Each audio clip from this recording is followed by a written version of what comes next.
Chapter 26. Midday. Konohagakure, South Gate. Hey, you know those bed sores you get from lying down for too long when you try to wait out the entire day? Shikamaru asked his teammates while readjusting his pack slings. Yeah. I hate those things. They can really spoil your morning, Naruto replied while rubbing the back of his neck, showing mild interest towards the topic currently on the floor. All he wanted to do was get this convoy rolling and the sun moving. The clamp on his excitement was unbearable. The Nara cocked his head to the side and breathed out an exhausted sigh. Well, as it turns out, I don't get those. Lucky you. It must be because of your clan adapting to the art of sleep over a period of 1,000 years, the blonde commented, rolling his eyes with an amused smirk. Now that's an over-exaggeration of actual fact, Naruto. But you're not denying it. Am I wrong? I can't say for certain. Maybe my clan is just more used to dozing off and sleeping for longer hours than most people. That or you're all descended from sloths. That too. But I'm leaning more towards the former. However, now that you've brought it up, I am genuinely curious as to how far my ancestry does go back, Shikamaru murmured, rubbing his chin and looking off thoughtfully. He glanced down to see Hinata also perk up inquisitively. Our village's clans have been around for quite some time, even before the formation of the Hidden Leaf and the 5 great nations. Mine and Hinata's clans are perhaps a couple of the oldest ones out there. Do you have any idea where your clan originally came from though? Well, I do know we have our own land and forest several clicks out of Konohagakure. Perhaps our clan learned its jutsu and techniques in those very woods hundreds of years ago, before coming here and settling down. Maybe it was in those trees where your family learned how to be lazy too, Naruto grinned jokingly, earning a lazy swat over the back of his head from his unmotivated compatriot. You're such a bother sometimes, Shikamaru grumbled, watching the blonde stand back up from the hit and smile. I'm only kidding. Come on, Shikamaru. If you really did come from that area, then you must have tons of history locked away in your clan's vault room. Maybe you've got stuff on the first discovery of the bed or the invention of the midday nap, Naruto laughed, shielding his face from another jab and shove before coming back around. Hands placed comfortably behind his head, the genin straightened up and made himself look presentable, so as to convey his next thought with sincerity, but really, I guess hiding out in the shadows, learning tactics, forming strategies and ambushing your enemies really is the Shikamaru way. It makes a lot of sense that maybe your family really did come from the woodlands, if you think about it. Humph, you have a point, Shikamaru said with a shrug, stretching his neck before smiling over at Hinata, who gazed back with a twinkle in her eyes. Maybe I'll ask Dad more about it after the mission. He'd probably know. Why yes. That would be the best thing to do, the kunoichi nodded in agreement. Just as the trio were about to continue along the lines of clan discussion, in which their next inquiries would be directed towards the Hyuga clan, they were suddenly interrupted by the arrival of their teacher and client. The 2 older men marched up to them through the main gate, under watch by the ever-vigilant Kotetsu and Izumo lying back in their box of sanctuary. The 2 Chunin observed as the younger members of the team formed an orderly line before their Jonin sensei. Are you kids still going at it? Asuma asked with a look of amazement, seeing the kids tug on the slings of their backpacks. Geez, why don't you save some of that energy for the road ahead? We haven't even started yet. Naruto blew on his tongue and waved a hand at his teacher's suggestion. Come on, Asuma-sensei. It's not like talking wastes energy. Actually, it does, Shikamaru pointed, glancing over at his friend standing in the middle of their formation. Even though you're not aware of how much energy you waste talking, your body does. That's why people tell you to stop jabbering and to just catch your breath whenever you're exhausted. The blonde looked towards him oddly. Since when? Since it was discovered mankind actually had to breathe to keep from asphyxiating themselves, the Nara replied casually with evidence of humor in his voice. Besides, I don't think you need to worry about something as trivial as energy wasting. Your stamina is pretty much expendable income anyway. Naruto grinned. Oh? Okay. But that doesn't mean you can get carried away. Shikamaru quickly said, abruptly stopping his friend from making any random exclamations, just saying. That's mean, Shikamaru-kun, a now downcast Uzumaki groaned out, rubbing his arm. Hey, it's for your own benefit. Anyway. Asuma interrupted loudly, cutting into the running chain so as to force a break-up. Clearing his throat, the team leader then directed the trio's attention to the bridge builder. Speaking of which, the client was presently looking down at the kids with a peculiar expression in play, an eyebrow raised and concerns for his well-being starting to take shape. As you already know, our job for the coming week is to escort Tazuna here back to his home country in the Land of Waves, and to guard him until he finishes construction of his bridge. Is it far? Hinata asked curiously, the Land of Waves? Asuma shook his head, not really. It's a lot closer to home than dusk. We should be able to make it to our destination by the end of the day, depending on traffic conditions. We could have made it to dusk in one day as well, Naruto informed, nudging his kunoichi teammate in the arm and smiling at her. We only stopped for the night to make the trip a little more worth our while. And what a worthwhile trip it was, Asuma sung, popping a cigarette between his lips before turning his attention back to the ever-perplexed Tazuna. He roused the man out of his stupor with a quick wave and a nod. So Mr. Tazuna, the team's all packed and assembled. We can leave whenever you're ready. The bridge builder grunted and pulled his hat further over his face, concealing his doubt-filled expression. Just get me there quickly. The longer we dawdle, the more anxious I become, so let's get moving. Very well then. You're the boss, Asuma nodded in understanding, turning back to his team and signaling them to move. Triangle formation 4. Naruto will spearhead the group, Hinata and Shikamaru will flank him. I'll head up the rear and provide support. Got it? Yes, sensei, the team replied. Good. Now move out. And with that, the long journey to the island nation began. Moving Tazuna to the center of their ranks, the group pulled away from the village gates. The old man had provided them with a map and details on the quickest route back to his country up in administration, which Asuma was now putting to good use. Organizing his team into a textbook defensive formation, the squad started out on what would become known as their second official C-ranked mission outside of the village. Hopefully, this one would go much smoother than the last one did, where it unintentionally transformed into a conceptual nightmare partway through. Each and every one of them had high expectations on this one. Little did they know, however, as the group started to move away from the village with their baggage in tow, they failed to notice the two sets of sinister eyes looking down at them from the shadows of a nearby tree. 2 hours later. It was a pretty straight and easy route down south, maybe because there were so fewer obstacles and opposing forces in that direction than there were towards the north. From what the young members of Team 10 had heard, Leaf Shinobi rarely saw conflict in these parts of the country, mostly because the main highways connecting all of the larger countries sat clustered around the borders of the smaller nations.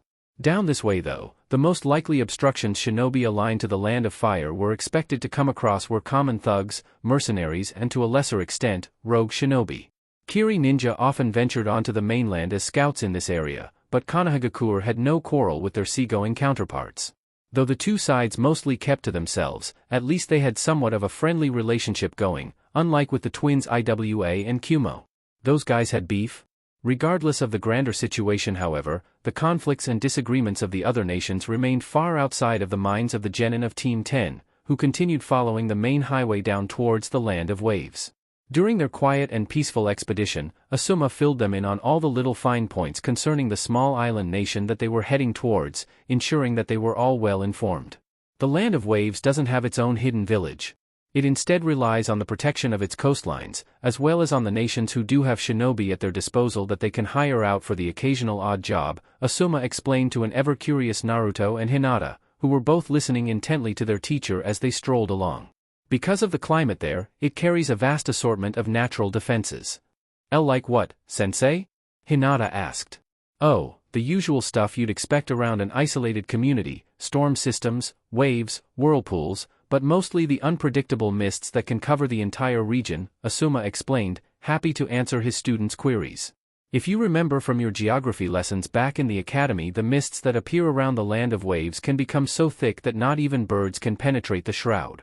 Wow, Hinata murmured, unable to fathom the idea that a bit of perspiration in the air could stop live animals in their tracks.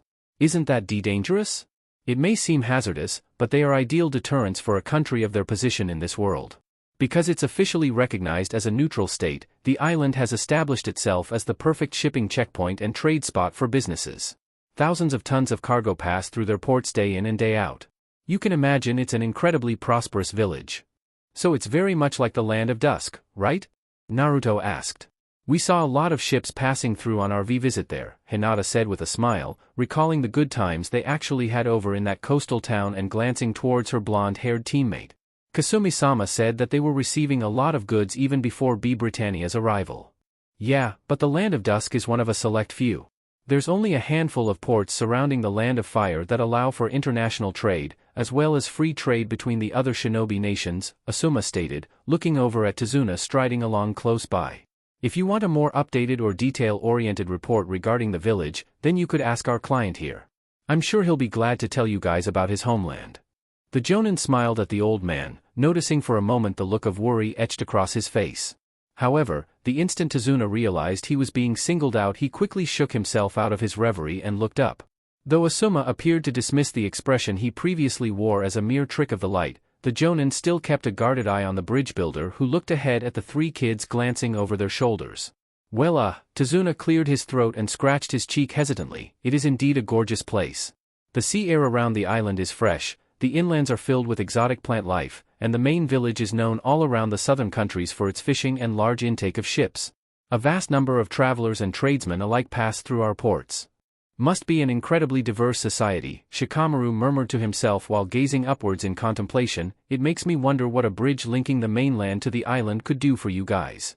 It can do more for us than you can imagine, Tazuna whispered gravely, hoping that they wouldn't hear him. The team however did, Naruto subtly glancing back at the old man, whereas Asuma and the other two kept their gazes locked. They didn't want to scare off their client with their stares. It was better for all of them that they figured this thing out with Tazuna comfortably in time rather than force a response. People tended to word their reasons and confessions better when not under pressure. Deciding to switch topics, Shikamaru turned to Naruto, a curious gaze replacing his usually tired glare. By the way, how's that new technique you're working on going? Have you made any more progress? Catching onto the switch, Naruto grinned at his friend. Oh yeah. It's been going great. I just need some more time till it's perfected. It shouldn't be too long. He then elbowed the Nara in the arm. Thanks for the help, by the way. No problem. We're a team, Shikamaru smiled. We work, fight, eat and train together, or so I imagine. Right, Hinata. Oh, why yes, the girl squeaked, smiling back at the two boys now looking across at her. She pressed her fingers together and stepped towards them. You've all been so much help to me. I'm getting much stronger thanks to you and Naruto-kun being there. You're not sore from yesterday's training, are you?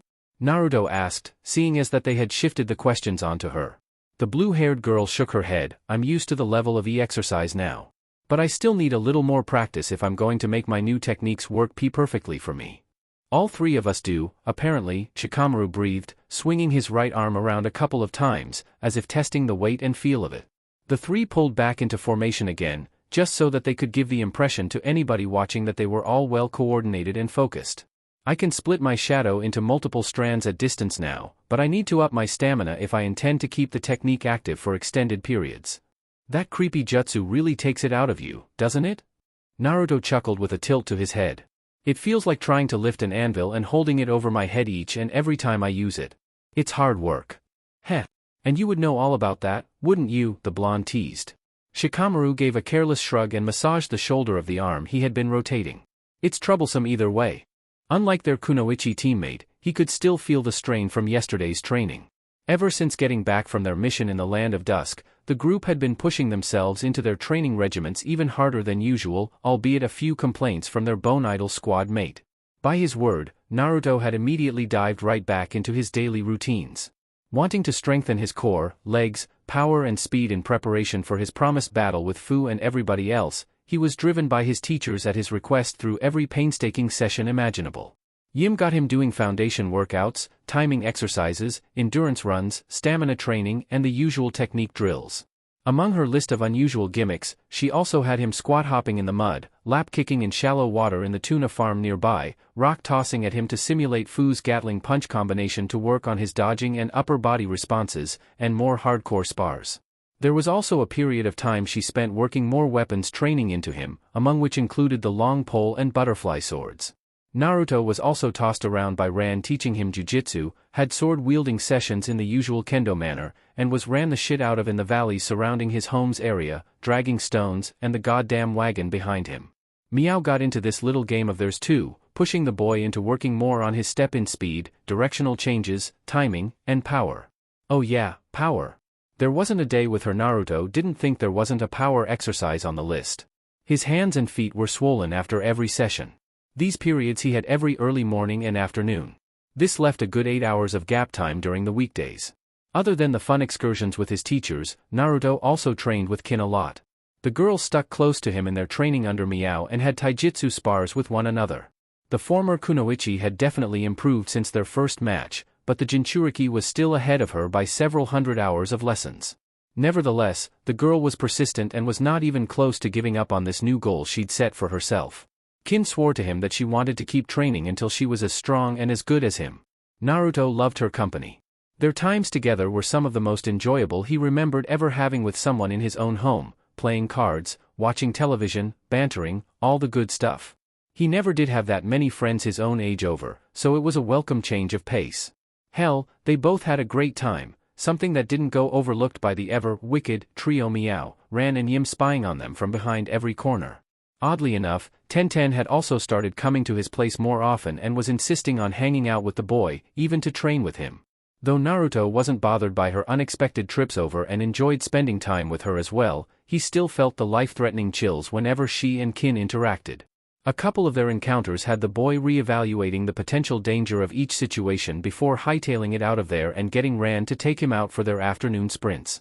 Outside of his home life in the mornings and afternoons during the weekdays, Naruto trained with his squad. As per their teacher's vision for their future, Asuma had them doing missions flat out, as well as spending the days when they were not on missions beating the crap out of them in their training periods with him. As it turned out, with their rapid development and being wise to his nefarious plots, it was getting harder and harder for the Jonin to run them down with every day that came and went, and that was saying something about their increasing abilities. Hell, they even had him on the ropes an even amount of times, even overwhelming him at one stage. It was mind-boggling.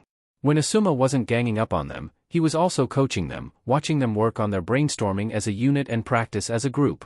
This clearly said that when it was team time, it was team time. Nothing more. Shikamaru and Hinata were also put through their paces during their off days. When they weren't biting the dust and working as a squad, they were each getting their basics in order. Surprisingly enough, Shikamaru had started getting more into his team's attitude towards work ethic and had started his own little programs back home. Determined not to get crushed or asphyxiated by a physically superior foe again, especially one who could be more versatile and smarter than William, the Nara had been training as hard as he could to strengthen his own body and use of his shadows. Though this seemed a bit out of character, he was adamant. People had the habit of changing drastically when following in the footsteps of Naruto Uzumaki. Enough said. At the risk of his sanity and personal well-being, Shikamaru had convinced his mum to put him through some of her training regimens, which worked quite well and earned him yet another collection of memories he would sooner forget with old age. But that was all part of the package, unfortunately. Nevertheless, over the next 4 weeks, thanks to the efforts of his teammates and parents, Shikamaru's shadow had gotten much faster, he could execute it quicker than before, it could stretch much further, could break into multiple strands, and could even form shapes. He still had a ways to go in perfecting his practice, but it was a right good start. His physical speed and strength had also jumped thanks to Asuma and Naruto's work on him, and his style had developed greater form and insight thanks to Hinata. Things were moving swimmingly for him. The Hyuga meanwhile had been pushing herself just as hard as Naruto. The two of them together worked on toe and leg strengthening exercises with weights to reinforce the muscles that they couldn't through conventional workouts. They also worked on agility, sparring barefooted, weaving through falling logs at high speed, fighting multiple targets made up of clones provided by the jinchuriki, and the usual upper body strength routines. The lower body, however, was the one that Hinata focused on the most, since her style revolved a lot around open palm strikes, finger jabs, straights and hooks. Form and grace was vital, sure, but she needed more speed and piercing power to handle resilient foes like Vincent and William. Her team helped her greatly in that area. She had also added another interesting feature to her arsenal of techniques. It had certainly pushed her offensive capabilities to a more satisfying level, but more on that later. In summary, the team had worked themselves to the bone. Man, I'm exhausted, Shikamaru yawned. A long walk isn't exactly what I had planned for today. You're always exhausted, Shikamaru-kun, Hinata said with a light giggle, her hands held to her chest. Same old song as always. Tell us something we don't know already, the blonde jabbed from up ahead. The current winner rolled his head about on its stump. Well, my feet are sore and I've got an annoying kink in my back, the Nara added while paying no mind to the verbal pokes his squad mates were giving him. Satisfied? Oh boo-hoo, Naruto snickered, sticking his tongue out at him. I've got blisters the size of pebbles on the soles of my feet. That's not even counting the calluses I already have. You're different. People like me and Hinata, we're more delicate than you are, Shikamaru replied. Unfortunately for him, it was sort of the wrong thing to say when in the presence of someone like Naruto, who just loved capitalizing on the smallest of weaknesses. The Nara pointed at him warningly. Now, what I really meant to say was, I should get you a thong for your birthday? No. Screw you. What I meant to say was that guys like us don't have infinite amounts of durability and stamina like you. I heard what you said the first time, fairy princess. Now, about that thong. Naruto was about to make some smartass follow-up on his teasing when his right hand suddenly came to life all on its own and slapped him across the face. Blinking in shock, the blonde's mouth hung open in a silent yelp of pain before he spun around and glared at the team behind him, which had stopped in their tracks several feet back. He could see the cocky smirk across Shikamaru's face, Asuma choking on laughter and the cigarette he nearly wound up swallowing, Tazuna's cheeks bloated and hands clamping his mouth shut, and Hinata giggling with both hands holding her sides as if being bent over in agony. Glaring at each of them for a moment, he then looked down to see Shikamaru's shadow slinking back to its rightful place beneath his feet. It didn't take a genius to figure out what just happened. Naruto forced a smile. "You're going to pay for that, Shikamaru-kun." He spun around and began marching towards his next target. Rolling back his sleeves, the kid prepared to dish out the ass-kicking of a lifetime. Any last words? Too bad he was once again stopped by Shikamaru's shadow in mid-stride. In his fury, Naruto completely ignored the dark patches stringing the ground and wound up frozen in place again, still glaring ahead of him with a smirk directed towards an equally cocky Nara.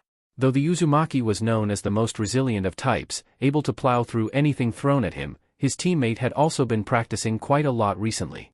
That meant that all the jinchuriki was able to accomplish in his current, petrified state was tremble on the spot, while continuing to battle against the forces keeping him in place. Breaking into a sweat, Naruto chuckled, "You've gotten stronger. I used to be able to force my way through this thing without even trying. Even Hinata was able to get out of your binds with effort, but now... You stepped into it on purpose, didn't you?" the Nara asked with a laugh, testing me. "Sure, if that's what you like to call it. Alright, enough bickering you two," Asuma spoke up once he'd finished coughing up ash and tobacco. He petted his apprentice on the shoulder to get him to let up on the paralysis technique, which he did. "We don't have time to start slapping each other in the face." A snort from him and a glare from a relinquished Naruto later, and the Jonin was back to herding his youngsters along. "Go on. Go on. Daylight's burning and I'd prefer arriving at our destination while the sun's still up. We should be in sight of the coast in about an hour or so. Quick march." Moving back into formation, Naruto headed the pack and led the team on. Though things had calmed down for the lot of them, the instructor remained incredibly apprehensive towards their strangely cryptic client. The bridge builder looked as though he was dragging his feet in a way, like he wasn't looking forward to seeing home. Sure, he was a drunk, but a journey this short shouldn't have someone as worried as he was. Oh. After walking for another half an hour with nothing remotely interesting to report, the team and their mission soon found themselves clearing the thick of the forests. The valleys further inland had been dominated by swaths of oak, maple, cherry blossom, evergreen, pine and all manner of exotic plant life.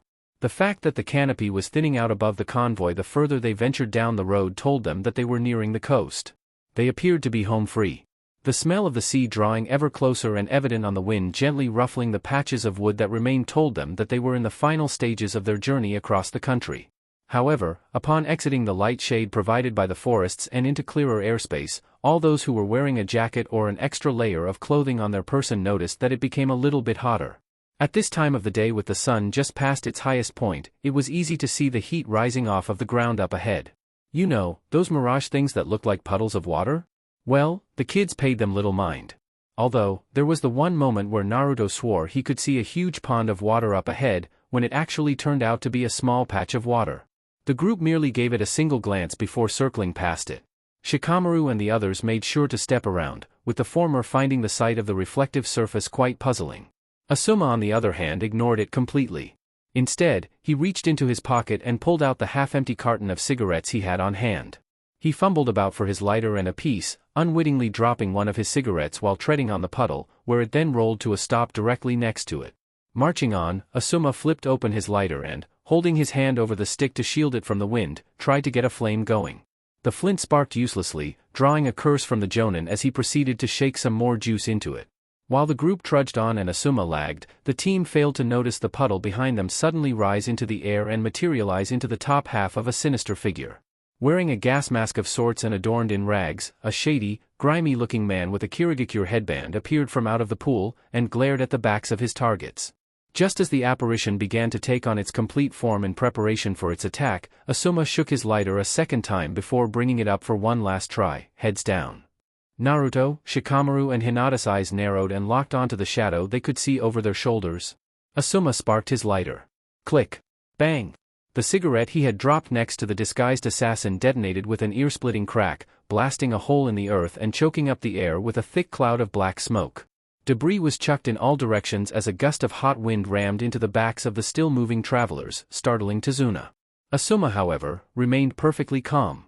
The flame of the Jonin's stubborn flint ignited his small roll, and he breathed a sigh with a smirk. Bingo. The black cloud from the explosion parted sharply when suddenly, a man in a ragged black cape and camo suit leapt into the air, trailing a length of chain behind him before a second, similarly dressed individual came flying out after him, attached to the other end. The moment they appeared, Naruto, Shikamaru and Hinata surrounded Tazuna and took up defensive stances using their recognized styles, eyes fixed on the airborne nemesis. Performing a variety of acrobatic flips, the two assassins spun through the air above their targets and fed the chain linking them together even more slack.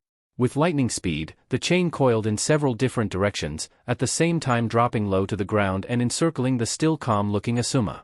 The man followed the chain and watched the numerous bands snap around him, not even bothering to put up a fight when the shuriken blades dug into him the moment he was marked. The dynamic duo landed and tightened the lengths of chain the very instant they hit ground.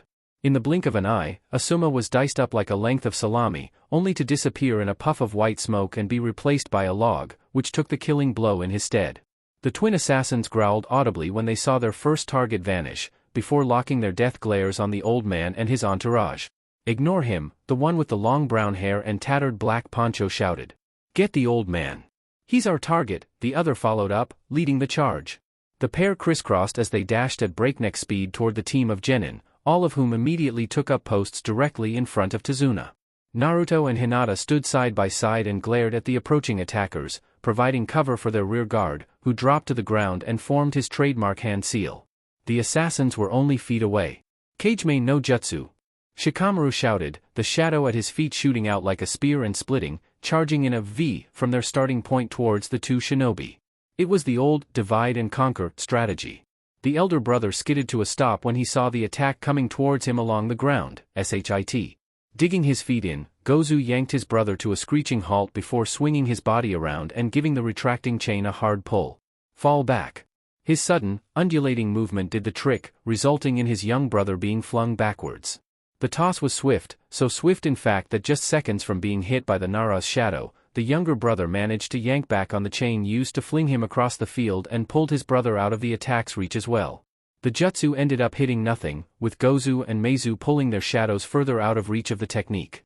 "Damn, that was way too cl-" Meizu began to mutter, before unexpectedly finding himself confronted by the blue-haired kunoichi of the group. In the blink of an eye, Hinata managed to execute a mind-blowing dash across the clearing from her spot 2 meters in front of Tazuna to just 3 feet away from one of their retreating foes.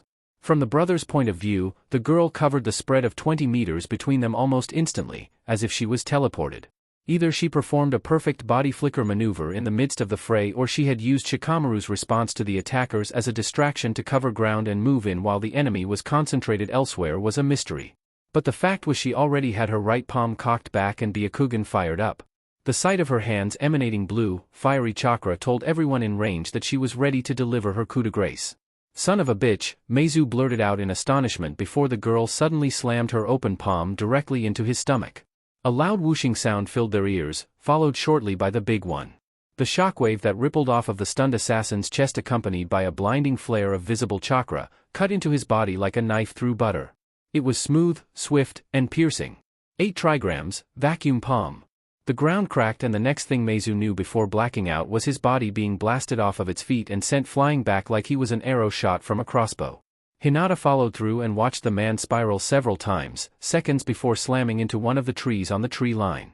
The impact cracked it, all momentum ceasing and allowing the unconscious man to fall to the ground with a loud, heavy thud.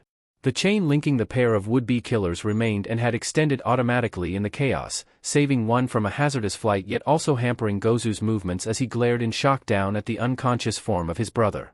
His gaze tightened in rage after witnessing what had happened, moments before he himself dropped onto the lower branches of the same tree and reset his position. Thrusting his massive gauntlet back, with the claw blades flashing under the light of the sun, the rogue then detached the chain keeping him bound before dashing straight down to ground zero. An instant later, he was sprinting across the clearing towards the main group, where Shikamaru and Naruto remained at defense. "Damn you, you brats. You've gone too far." Gozu roared, completely bypassing Hinata, who was left glaring after him in astonishment at his speed. I'm ending this now. His melee arm was held up behind him and ready to deliver the finishing blow. Not needing any words of direction to lead him, Naruto took to the stage. The blonde quickly zigzagged forward in response to the assassin's actions, his left foot up front in an orthodox stance, fists held up, left extended and right cocked back to around the left's elbow in an offensive guard. With every step he took, Naruto timed his opponent's approach and calculated the distance. He'd been doing so ever since seeing the pair of assassins emerge from the smog of the resulting explosion, giving him the immediate advantage in direct confrontation. He could keep up with this speed. Smirking, the jinchuriki stepped forward just as his opponent hooked upwards at him with the blades of his gauntlet, coming in wide from a low angle. It was a wild, swinging motion with an easily traceable path, one which Naruto exploited to its fullest. Stepping in deeply, the jinchuriki dove straight for Gozu's face in an immediate retaliation. As a result of his sudden increase in speed, the Chunin's eyes widened. Naruto's movements were staggering, a thought which shot through the startled attacker like lightning. Did he mess up? No, his opponent was just stepping in. He just didn't know it himself. Shit. I moved in too much. I'll just jump back in. Gozu began, but was unable to finish when the blonde suddenly vanished right before his eyes. Just like that. Gone. It was almost like someone wiped him out of shot. He was there 1 millisecond and gone the next. Gozu blinked as he finished swinging with his right, skidding to a halt to stop his attack, yet was still in motion. No way. As perplexing as the scenario was, Naruto didn't disappear. Oh no. In fact, he never even left his opponent's reach. Instead of leaping or maneuvering for distance, the jinchuriki instead stepped in close, real close, and screwed up his foe's timing by appearing just inches from his face. The moment he was in, Naruto ducked faster than his opponent could track and weaved under the still swinging arm. The blonde maneuvered under the deadly weapon till he was underneath the enemy's shadow before coming up on the outside. The assassin's extended limb, as well as having his eyes transfixed on the area directly in front of him, meant that he lost sight of his target completely. Before Gozu even had a chance to bring his gauntlet arm back to begin tracking his elusive target, Naruto had already struck. With his left pressed against his chest, cocked and loaded, the boy unleashed it. In an instant, Naruto fired of a single swift jab with bullet-like speed and timing, striking the man at the chin. There was a loud clap that echoed throughout the area when his fist made contact.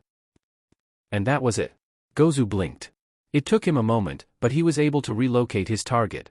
He looked to his right, where he could see the blonde-haired genin standing with his hands up in a guard. Shaking his head, the rogue Chunin smirked under his mask and swiveled about, bringing his gauntlet over and corking it back for retaliation. Found you. You're not getting away this time. I'll gut you with my talons, the brother thought excitedly as his poison-tipped blades were leveled to strike. However, just before he could swing out, Naruto dropped his guard, turned to his right, and began walking back towards his group. Gozu stared after him in utter shock at his boldness, which naturally resulted in pissing him off a second later. He lunged in with his gauntlet. Where are you going? Why are you turning away? Don't fuck with me, you little shit. Gozu roared in outrage, throwing a right straight. His claws descended upon the jinchuriki, strolling away at high speed, aiming to carve a piece out of the boy's shoulders and back in one feral swoop. The attack was right on its mark. There was no stopping it as the nails cut the air with lightning precision. It was over. But not in the way Gozu thought it was going to turn out. His opponent, through his field of vision, for some strange reason, was getting further and further away from him at a ridiculously fast pace. Though in reality he was only walking in a comfortable stride, through the assassin's eye it almost seemed like Naruto was running. The world around Gozu started to go black, the light in the center shrinking away bit by bit, just like the boy in orange, now looking like he was standing 50 meters away. Gozu's immediate thoughts were that he was tripping, like he was caught in some sort of genjutsu. Get back here, Yubiba he began to say, but his words came out slurred before his tongue abruptly gave up on him. The rest of his body followed suit when a dull numbness shot through his nervous system from the neck down like electricity, killing all feeling in his limbs. Before he knew it, his entire world went completely dark and his eyes rolled. You see, it was the funniest thing. While his left eye rolled up into the back of his head, his right eye rolled downwards. Then, about 7 seconds after getting hit by that first and final punch in the chin, the gas mask on his face literally exploded. It shattered into hundreds of pieces, scattering across the ground before his body simply buckled, starting from the knees. He hit the ground head first when he keeled over, a dull thud echoing all around. Naruto returned to his previous position in front of Tazuna at the exact same moment his opponent toppled over. The blonde didn't even acknowledge the fall or the thud, choosing to ignore the down chunin and breathing out a sigh once the dust had settled. He brought his left hand up and began massaging his knuckles, all the while waiting for Hinata to return from her engagement. The fight was quick and intense. The bridge builder being flanked by the kids stood rooted in his place, his jaw hanging open in disbelief. He wasn't just shocked at the fact that two of the brats he'd previously had his doubts about had been able to dispatch their attackers in a span of a few seconds, but that the only attacks to be thrown by them were one-hit wonders. It was mind-blowing. Tazuna swore he'd never seen anything like it before. His young, seemingly inexperienced bodyguards executed a perfect counterattack even when they were ambushed and didn't even trip. In response to the shocking display, the bridge builder didn't say a single word, not even out of praise. He first needed to work consciousness back into his expression before he could do or say anything else. Unbelievable. Hey, are you okay, Naruto-kun? Hinata asked in concern once she regrouped with her team, seeing the boy rubbing his knuckles uneasily. You didn't twist it the wrong way, did you? Shikamaru also asked, leaning over to check on his friend's condition. The Jinchuriki shook his head before grinning up at his companions. Nah. It's fine. It just needs a little more work. I wasn't able to completely disappear from sight and my punch wasn't sharp enough either. There's still room for improvement. I see, Shikamaru smirked, patting him on the shoulder. Well, as long as you're okay. It was still an incredible counter. That was a great hit. Why your new technique may not be there yet, but it was still amazing, Hinata said eagerly, walking up the blonde with her hands cupped and brought up to convey her excitement. The blonde smiled at the kunoichi when he saw her bobbing and trembling where she was, not just out of nervousness but out of delight. Your hard work is paying off, Naruto-kun. Thanks guys, Naruto laughed, smiling around at the two of them. Really. I would never have been able to get this far with my technique without your help. Receiving their nods of acknowledgement, he then grinned at Hinata and looked down at her hands. Your new Jukin is looking great as well. You were able to get in close to him and pull off a direct attack so flawlessly, Hinata-chan. Blushing at the boy's compliment, the Hyuga withdrew a little while twiddling her fingers. It wasn't that hard. I saw an opening, and I just went for it. They were so focused on getting away from Shikamaru-kun's shadow that I was able to surprise them while they were throwing each other through the air. But that was still great. I mean, did you see how fast the guy flew after you hit him? Man. It was like watching a bag of flour being fired out of a cannon. Splat. While Hinata shied away from Naruto making huge exaggerations out of her amazing attack and was complimenting her endlessly on it, Shikamaru stood off to the side and looked across at the last assassin to be taken down. He shrugged to himself as he took stock of the results of their encounter with the enemy. Even though he'd only just started practicing it, Naruto was able to use his incomplete finisher with pinpoint accuracy and spot-on timing. Shikamaru thought to himself with a smile, seeing the clear product of its work sprawled out nearby. That's scary. The guy didn't even know how serious the damage was until he lost consciousness.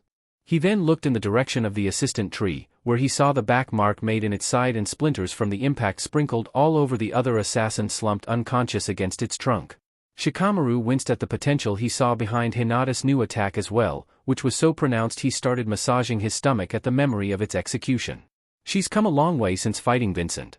Not only has she gotten faster, but the application of force in her attacks has improved as well. Amazing, Shikamaru thought, his attention turning towards the woods when the snapping of twigs reached his ears. Gathering casually around the still stunned Tazuna, the team looked on as Asuma decided to make his grand reappearance to the scene. Emerging from the woods with a cigarette in his mouth, the man picked up the two unconscious Chunin on his way, slinging them over his shoulders before coming to a dead stop right in front of the group. He gazed down at his three students proudly, an expression which they gladly returned. Great going you guys. All of you, Asuma said, turning to Hinata first to see the girl with her hands cupped together. Are your legs feeling okay? Much lighter, Asuma-sensei, the girl exclaimed brightly while bobbing on the spot. It's all thanks to those exercises you gave to me to use. Good. Then it's safe to say we can continue working on them when we get back home. He then directed his gaze towards the jinchuriki, where he saw the boy with his hands behind his head and looking incredible pleased. So, how was the test drive? Still a little blunt, the jinchuriki said with an affirmative nod, bringing his right fist out in front. Don't worry. I'll have it down flat in no time. Asuma laughed. There's no need to rush it. If you're not careful you might end up straining yourself. Take as long as you need. He then looked towards Shikamaru, where he saw the boy looking back at him with his stoic and unmovable look. The Jonin scoffed, you seem pleased. Ecstatic would be my choice of words, Asuma, the boy replied flatly. He was beyond amused, yet he was equally beyond any form of upset as well. Where exactly did you run off to? I was doing reconnaissance. Well? Are there any enemy ninja nearby? Haha. Very funny, you smartass, Asuma replied, patting the youngster on the head and earning a tired groan from him. But good job all the same. The three of you all played your parts splendidly and without fault. I expected nothing less from the finest bunch of brats I've ever had the pleasure of teaching. It had clearly been a test. There was no denying that. Even someone as dense as Naruto knew that their teacher had left this whole thing up to them to see just how far along they'd come since their last mission outside of the village. Asuma had taken cover the moment he performed his replacement technique and watched the fight from a safe reactionary distance away. By the look on his face, he had clearly gotten what he had wanted out of them, and that was to see exactly how each of his students responded to a textbook shinobi attack. Their cooperative training over the many weeks had culminated into something remarkable between them.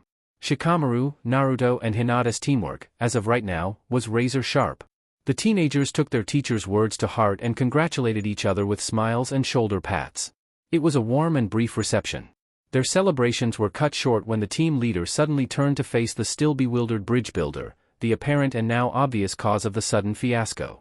The instant Asuma's glare landed on their client, Tezuna's expression hardened and became that much more anxious. Face to face, the seriousness of the situation was made clearer to everyone there when all focus landed on their now sweating company. Shikamaru spotted it before his friends followed suit.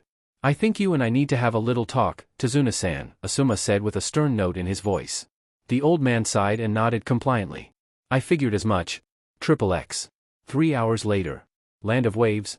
Concealed in a thick growth of forest on one of the many islands making up the Land of Waves, unknown to a majority of the population in that region, there sat a large tree house. It was a towering, cone-like structure made out of bamboo and wood, and sat suspended above the ground in a large conifer tree. It was an ideal hiding spot for anyone trying to stay under the radar of the law, as it was isolated and positioned far outside of civilization, in a place where the sun rarely shone. People seldom ventured into these woods, even to do work, since any fools curious about the area rarely came out. In the main room of the building, sprawled out on a large couch positioned in the center like a throne, there sat a tall shirtless man with short brown hair, wearing light gray pants, camouflage arm and leg warmers, a gauze mask covering the lower part of his face and nose, and a kirigakure headband secured crookedly on his head. Judging from his posture and slouched frame, he was currently in full lounge mode, yet at the same time was acting attentively as he had to contend with a few annoying guests. The large individual scowled across the room at his boss, a short man in a tailored suit with a very rat-like appearance, mane-like hair and wearing round sunglasses. Gato was his name, and along with a couple of soldiers had come to this end of the island to gather before the assassin they had hired to take care of their bridge builder problem. It had been the dominant subject of all their discussions for quite some time now and had just recently reached a new high. Of course, while Colonel Corbett and Lieutenant Fairclaw maintained their objections about the whole hiring an assassin thing to deal with the issue, they didn't want to dispute the man signing their paychecks. Not to mention he was looking incredibly pissed off and was seething at the hair follicles, so they wisely remained silent and at attention, protecting his flanks. I just received a report from the authorities that 2 criminals were apprehended in the vicinity of the incomplete bridge on the other side of the channel, Gato informed the swordsman in front of him while tapping his foot impatiently. They say they were missing ninja from your village. So? Zabuza asked, tilting his head like he gave a flying crap. What does that have to do with me? It has everything to do with you. Gato snapped, shouting at the good-for-nothing fiend and pointing in his direction. The men you sent to take care of Tezuna failed. Consider yourself lucky that this fiasco of an assassination attempt wasn't traced back to me. You're accusing me of failure? The man asked, his brow furrowing at the mouth, cursing at him. I sure as hell am. I spent a fuck ton of money hiring you because I heard you were the best at what you did. Gato shouted, stomping forward and balling his hand into a fist. But you're nothing more than a lazy, backbiting, pathetic, good-for-nothing, cowardly. The tycoon stopped short of his not-so-formal complaint and let out a terrified yelp when the shinobi sitting on the couch several meters in front of him suddenly brought out his version of the cane. A loud, whooshing sound echoed throughout the entire room when the massive sword owned by one Zabuza Momochi came swinging in from over his shoulder and descended towards the little industrialist. It was a sure kill. But then, just as it seemed like the rogue was about to strike down Gato like a bolt of lightning chucked down by God himself, there appeared a shadow followed by a loud, ear-splitting clang. Much to the mogul's shock and utter relief, Corbett had managed to step in just in time to intercept the huge cleaver and stop it from carving his client in two. The boxer wore brawling gloves with thick, fortified plates and knuckles on them, which enabled him to take heavy hits like those from a sword the size of a surfboard. His left arm steeled against the weapon pressing down on him, yet in spite of the overbearing force and weight being administered by the would-be killer, the colonel held it back with little to no effort, and sent a tight scowl towards the jonin still lying back in his seat. "Get out of my face, Westerner," Zabuza hissed dangerously.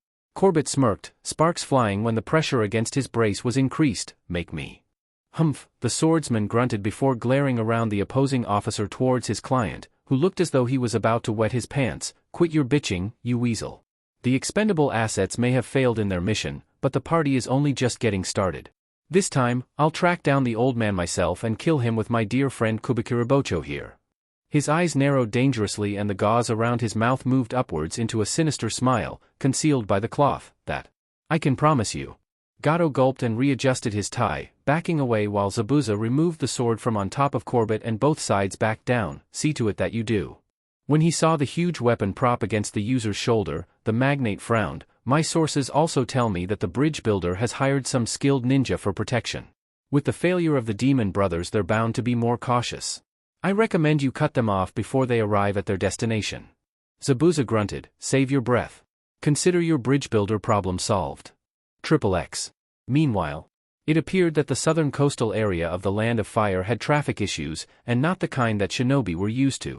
This one was a little bit more bothersome than the ones Asuma had to deal with in the past. After tying up the two rogues from Kirigakure that had attacked them and leaving them to be collected by the proper authorities, the entirety of Team 10 made all haste for the southern coast. They cut down on good time, but upon arriving at the nearest ferry bank that would have normally provided them transportation to the islands, it was soon discovered that getting to and from their intended destination was going to be a lot harder than the group originally planned. At least Naruto, Shikamaru and Hinata could all agree that their sensei was right on the money about the region surrounding the Land of Waves being a prime spot for shipping and trade. Unfortunately, the boats that they could see currently out on the waters from their position on the dock were not the fishing trawlers, sailboats, freighters and ferries they were anticipating when they were first told about the islands that was Tazuna's homeland. No. What they got instead was a whopping big shock. Since the air was so clear right now, the entire team was able to see the massive bridge Tazuna was building stretching across the channel. Since it was yet to be finished, it stopped just short of reaching the mainland. This was some ways down the coast, so the view of it was grand. However, further out and down the strait, the team also spotted a massive battleship sitting at the mouth to the conduit, its large hull gleaming in the sun.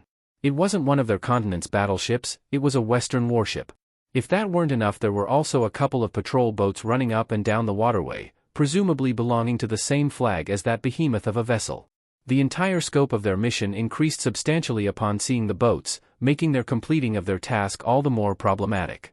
"I thought we took care of those Britannians back in dusk," Naruto groaned in dismay, crouching down at the end of the dock while his teammates stood vigilantly behind him.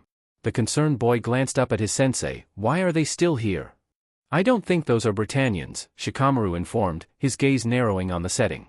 Hinata, studying the patrol craft at a distance, activated her Byakugan and zoomed in on the smaller vessels moving about the area. Her telescopic sights allowed her a more up-close but not so personal view of the men aboard as she went about inquiring into the identity of their opposition. The kunoichi furrowed her brow when she took stock of their numbers. Their uniforms are different, and so is their flag. They're not Britannians. But they're still Westerners.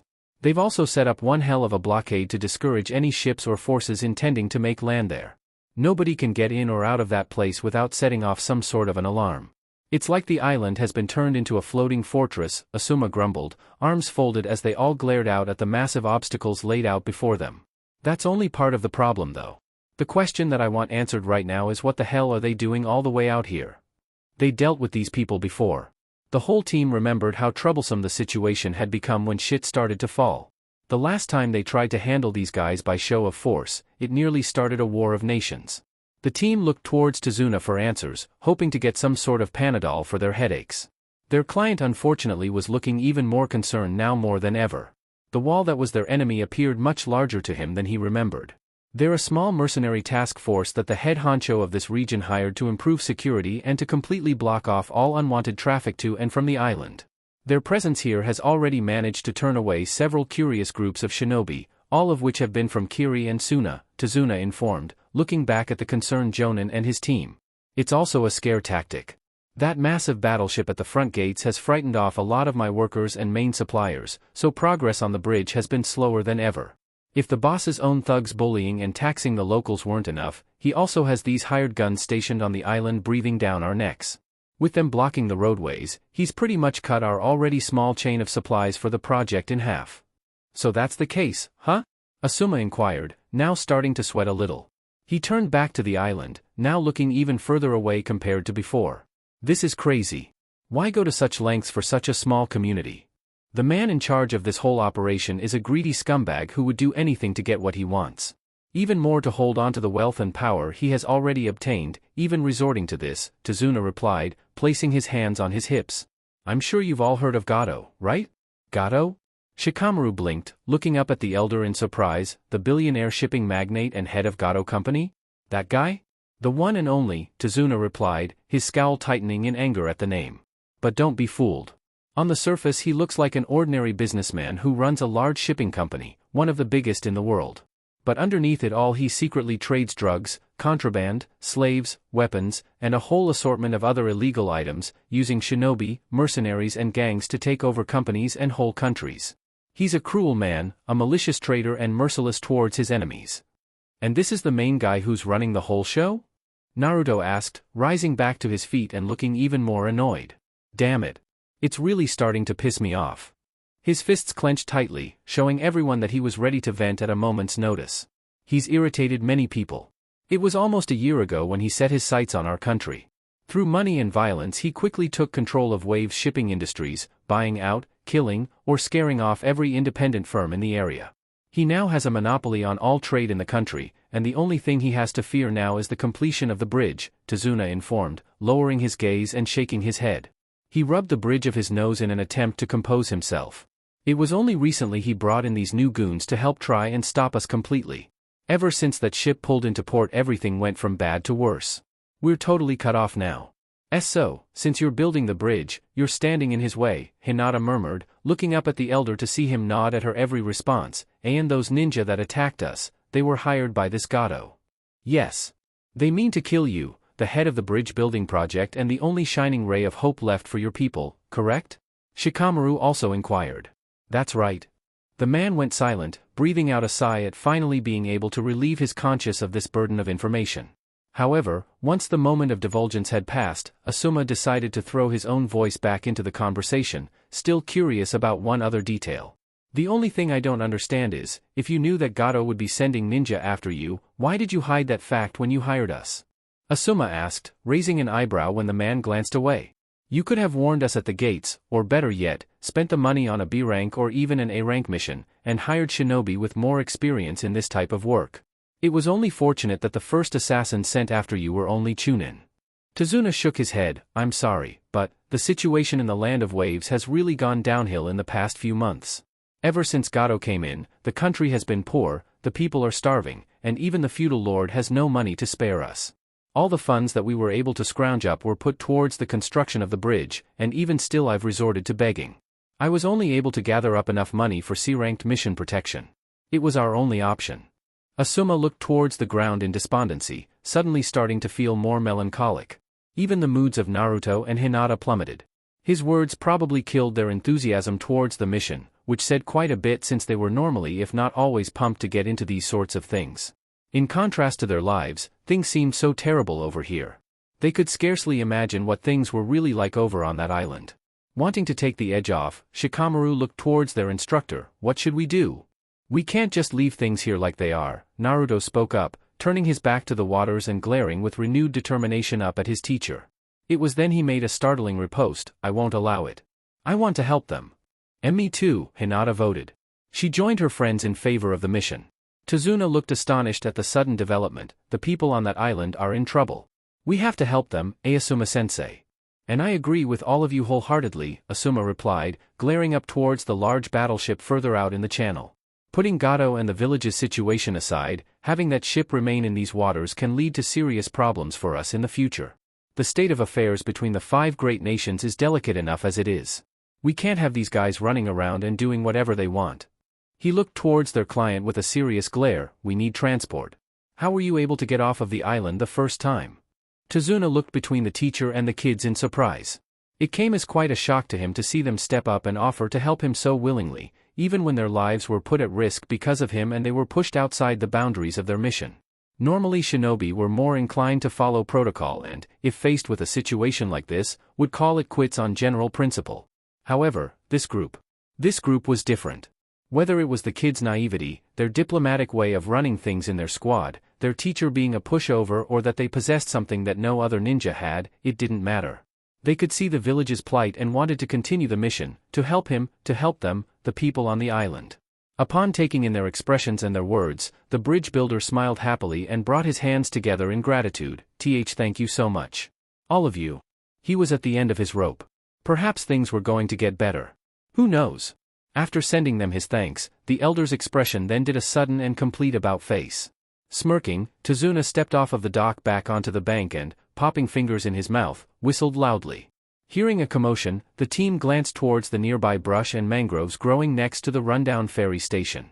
A few seconds later, a fisherman adorned in a straw hat and poncho came out of hiding on a small boat, its engine cut and an oar in hand. He steered towards the wharf and parked himself at the end, making sure to tie himself down so that he didn't drift away. Tazuna chuckled and looked across at the befuddled faces of the young team. I may be an old man, but I've still got a few good tricks up my sleeve. No amount of military power can stop me from doing my job. Smiles came to the group, all of whom looked around at each other before all eyes flew back up to Asuma. The jonin standing behind them chuckled and gave them an okay grin. Well, you heard him. Hop aboard everyone. Oh. It was rather providential for the traveling youngsters that the weather conditions in this region happened to be so unpredictable, or was that a bad thing? In any case, after waiting it out for a little while on the other end of the channel for a chance to get across, just as Asuma, Tazuna, and the boat driver predicted, the temperature over the water's surface suddenly changed and in a matter of minutes a thick haze fell across the ocean. Had they been further back inland up on higher ground, the team would have seen a wall of mist come in from the east and blanket the entire region in a veil of white. It was so thick you could almost draw in it. They used this exact change to the environment to their advantage. With the miasma enveloping both the battleship and the patrol vessels, the group was able to set a straight and steady course towards the island. Since the mists in this area tended to hang around for a good while, this allowed Team 10 and their client plenty of time to cross. Nevertheless, the fisherman was still weary of danger, and proceeded with extreme caution. He warned his passengers not to make a sound. I'm not worried about being caught by the soldiers, the fisherman whispered. Those Americans have a good sense of honor and decency. All they do is turn you back or detain you for questioning, unless you're doing something illegal. It's actually Gato's hired goons I'm more worried about. They'll beat, rob and kill you if you're not careful. Well, that's comforting to know, Shikamaru groaned, leaning over the side of the boat almost like he was going to be sick. We'd better make sure that we don't get spotted then, Naruto grinned, patting his friend on the back reassuringly.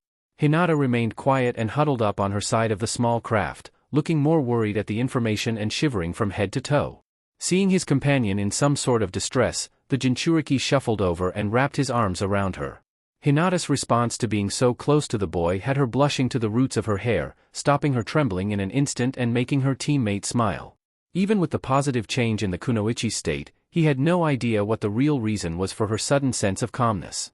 Nevertheless, his comfort made the rest of the trip for Hinata more relaxing. In fact, the excursion across the pond went on without a hitch. It was almost pleasant. With stealth firmly engraved in the mind of the rower, in order to avoid any suspicion from the dogs guarding Gato's front gate, the fishermen took Team 10 and Tazuna underneath the main causeway. The tunnel under the port led them out into the fishing village, where a series of stilt houses and mangroves stood in a lush milieu. The fishermen dropped them off on one of the walkways where they disembarked and formed up on the jetty. This is as far as I go. Goodbye and good luck, the boat driver said, tipping his hat to the team. Much appreciated, friend, Tazuna replied with a nod. With that said and done, the fisherman started the engine on his craft and took off. Now that he was back on home turf and no longer carrying precious cargo, he was able to move freely once again. He disappeared around the next bend further down the quay, leaving Tazuna in the hands of the kids. After seeing their transporter off, Team 10 fell back into formation and began their escort of Tazuna once more, who was relieved to be in familiar territory. Okay you guys, get me home safely. All right, Asuma murmured, feeling a little bit worn out. It wasn't because of all the traveling and jumping ship, oh no. His concerns were purely within reason. Those chunin from before were no joke. They were out for blood. Though we were able to fend them off for now, the next foe we're likely to come across will not be Chunin level, but Jonin level. The man pulled out another cigarette and popped it into his mouth, lighting it with a crinkle in his normally cool expression. This is going to be a rough ride. That could be left to be dealt with later, should they make it to their final stop. For now the team hiked on. They spent the next few minutes weaving through the lower parts of the village and dodging traffic. It wasn't like there were many people walking around at this time of the day to work up a fuss, they just didn't want to get spotted by any of Gato's henchmen. In any case, it was sort of a prerequisite for them as ninja to move undetected. Their headbands weren't just for decoration. After clearing the village and arriving on the outskirts, they began plowing through a lightly forested area towards Tezuna's home, which was in a small cottage near a lake. They wondered why the man's home was so far out of town and not in the confines of the village, but after hearing about the shit he had to go through to get this far, it made sense that the man wanted to take what was left of his family into hiding. As much as it was a pain on the soles of Shikamaru's feet, it was sort of a necessity for all parties involved. Naruto stuck a wet finger in the teen's ear to stop him from complaining too much. Aside from that little side of conversation and preventative measure, nothing else major really happened. It was just as they were moving along quietly and enjoying the fresh sea breeze drifting in over the land when something unexpected caught their attention. Naruto froze in mid-step when what felt like an electric shock suddenly ran through his head from one side to the other. The hands he previously had slipped into his pockets shot out and flexed, his eyes widening and gaze locking firmly onto the path ahead. His friend stopped just as he did and looked at him in confusion. What's wrong, Naruto? Hinata asked. Did you step in some dog shit? Shikamaru asked, pointing at his raised foot. If you did, just run it through the grass. That should clear it right up. No. Naruto replied, his shocked expression transforming into a serious scowl as he glanced toward the tree line. This feeling he had, it was cold, chilling, and above all, terrifying. He hadn't felt killing intent this potent since his fight with Nai some weeks ago, and that boy had both a serious glare and a deadly bite. Right now, something very similar was facing him down from the shadows. The only problem was that the jinchuriki didn't know what it was. It wasn't like he didn't have an idea though. There's a tiger nearby, a big one. Naruto informed. It didn't take the sweat running down his head for Asuma to determine that something had his student spooked. In response, the Jonin's own expression darkened in preparation for conflict, but he made no moves to defend, lest he alert the enemy to a problem. Naruto's battle with Nai sharpened his ability to detect killing intent from a distance. That's a really useful skill to possess, but also troublesome, Asuma thought while glancing around nervously. It means that they're already here. The man turned his back to the woods, keeping his eyes open for the enemy. In the meantime, Naruto moved forward while Shikamaru and Hinata wearily spread themselves out. In their attempts to feign ignorance to the danger that they became aware of thanks to their jinchuriki comrades' far sight-like capability, they inadvertently told whoever it was hiding in the shadows that they knew of their presence. As a result, there was a rustle in the bushes.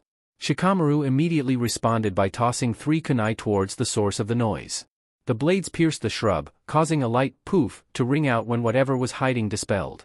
A split second later, a white rabbit came bounding out and dashed across the clearing. Paying it little mind, the team came to the defense of Tezuna and surrounded him, Hinata's Byakugan activating and immediately beginning to scan the area, doing a full 360-degree pan. Her eye spotted a silhouette. No, wait. 2. The Hyuga gritted her teeth, T12 and 9 o'clock. 50 meters, 45-degree elevation. 2 enemies. Got it. Asuma replied, tossing kunai laced with explosive tags towards the locations of the targets. The blades cut through the air and through the canopy, the weapons making their mark before detonating one after the other. The forest filled with fire and smoke as the areas intended to be targeted were turned to ash in an instant. It was then, from out of the thick of the choked-up atmosphere, 2 shadows leapt into the open, driven from their hiding places by the explosives. The sound of something loud and heavy spinning through the air towards them from behind also alerted Naruto to another danger, and the boy leapt at Hinata, knocking her to the floor when she failed to pick up the incoming threat, as the team was so focused on the silhouettes. Everyone! Down, the jinchuriki shouted.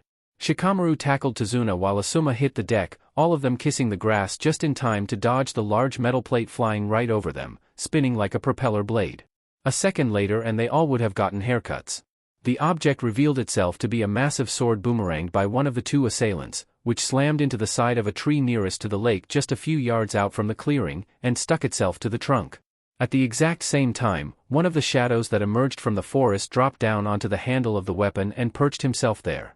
The attacker stood upright with his back turned to the team down below and glared over his shoulder towards them. At first distracted by the massive enemy up in the branches, the group then glanced further down to see another person emerge from the other side of the trunk. Sticking to its side with chakra, a second, shorter enemy revealed themselves to the troop, dressed in a green sweater, shorts, a blue kimono, and wearing a mask with the Kirigakure symbol on it.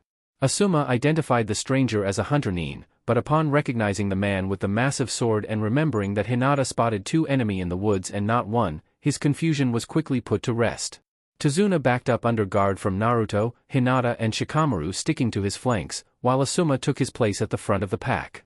Well, isn't this a surprise?" the Jonin exclaimed, a smirk forming on his face. Zabuza Momochi, rogue ninja from the village hidden in the mist. Chapter 27. Damn, that's a big-ass sword. Naruto exclaimed while tugging on Hinata's sleeve. He was absolutely overwhelmed by the sheer enormity of the weapon. Hey, I know what I want for my birthday now. Naruto, is this really the time? Shikamaru asked. The blonde shook his head and returned to his regular fighting stance. You're right. Sorry. We should focus. But still, can you imagine me with a badass weapon like that? Hinata raised a hand with a smile. I could. Hinata. Sorry, Shikamaru-kun. Asuma groaned and shook his head, feeling the unfortunate stab from behind mess up his epic standoff. Way to kill the mood, guys. Facing off against a dangerous rogue ninja here, he called back to them. After getting his team to cool off on their exclamations, the man in the beard returned to glaring back up at the enemy shinobi that they had managed to force out of hiding. 1 and 2. Though he should have shown equal concern to both, it was the big guy with the sword he was currently sweating bullets about. As they stood in their respective spots glaring back at each other, Asuma couldn't help but crack a smile at his luck for today. Just a few weeks ago he had been fighting for his life against a swordsman with his own dangerous fighting style, who nearly killed him about 5 times during their engagement. Now, after several weeks of recuperation and a lot of trips to the training fields, the man began to wonder how he would fare against this one. If anything else, he was spot on about the next enemy being Jonin level. That was for sure. Did I get the name right? Asuma asked, raising an eyebrow at the man a story or so above them, former member of the 7 Ninja Swordsmen of the Mist, also known as the Demon of the Mist, Zabuza Momochi. Of course, the shinobi in question replied in a gruff tone, tilting his head as he stared down at the individual glaring back up at him with his hands in his pockets. And if I'm not mistaken, you're Asuma Sarutobi of the village hidden in the leaves, son of the 3rd Hokage and former member of the 12 Guardian Ninja. Am I wrong? Not at all, Asuma replied with a smirk. In fact, I'm flattered that you know me so well. It shows that our titles actually carry merit. Zabuza chuckled, indeed. He then locked his gaze onto Tazuna and the 3 kids surrounding him in the swastika formation. Disregarding the brats, he instead focused his complete and utter attention on his primary target while a dark shadow drifted over his eyes. I apologize for the rude welcoming, but I'm afraid you're going to have to hand over the old man now.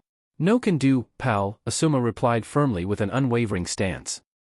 As it so happens, it's currently my team's responsibility to protect Tazuna-san until construction on the bridge across the channel is completed. To simply hand him over to you would be extremely detrimental to our mission, and it would be awfully crass of me to just give him up when we're not even halfway through finishing our assignment. The swordsman grunted, turning around so that he was facing them properly. Well, that's a real shame, because as it turns out, it is my job to kill the old man and his entourage. The extra spit in his words had the 3 genin tighten their formation, blades flashing when kunai were brought out in front of them. Humph, but it looks like I'm going to have to kill you and the brats first before I can get to him. You can try if you like, Asuma replied, his eyes momentarily glancing towards the hunter nin a branch down before looking back up at the rogue. Though it appeared he was completely cool about this whole thing, he was actually really on edge. A wrong move against this particular foe would mean instant death for all of them. Zabuza wasn't known for his use of the silent killing technique for nothing. That massive clever he had was only a bonus. But, you will fail, that I can promise you. I beg to differ. Unlike the demon brothers, you won't find me to be quite so lenient with my quarry, Zabuza replied calmly before glancing down at his masked subordinate hanging from the trunk below him. He nodded his head towards the kids. I leave the tagalongs to you, Haku. Yes, the boy replied with a stiff nod, jumping down from the tree and landing just several meters out from Asuma and his troop. Absorbing the force of the landing in spectacular fashion, he then rose from the ground like a spawn from hell, which was kind of the impression Shikamaru and Hinata immediately got before Naruto shimmied forward a little. Don't let him through, the blonde said with an increasingly harsh glare. I wasn't planning to, Shikamaru replied tensely, forming his trademark hand seal.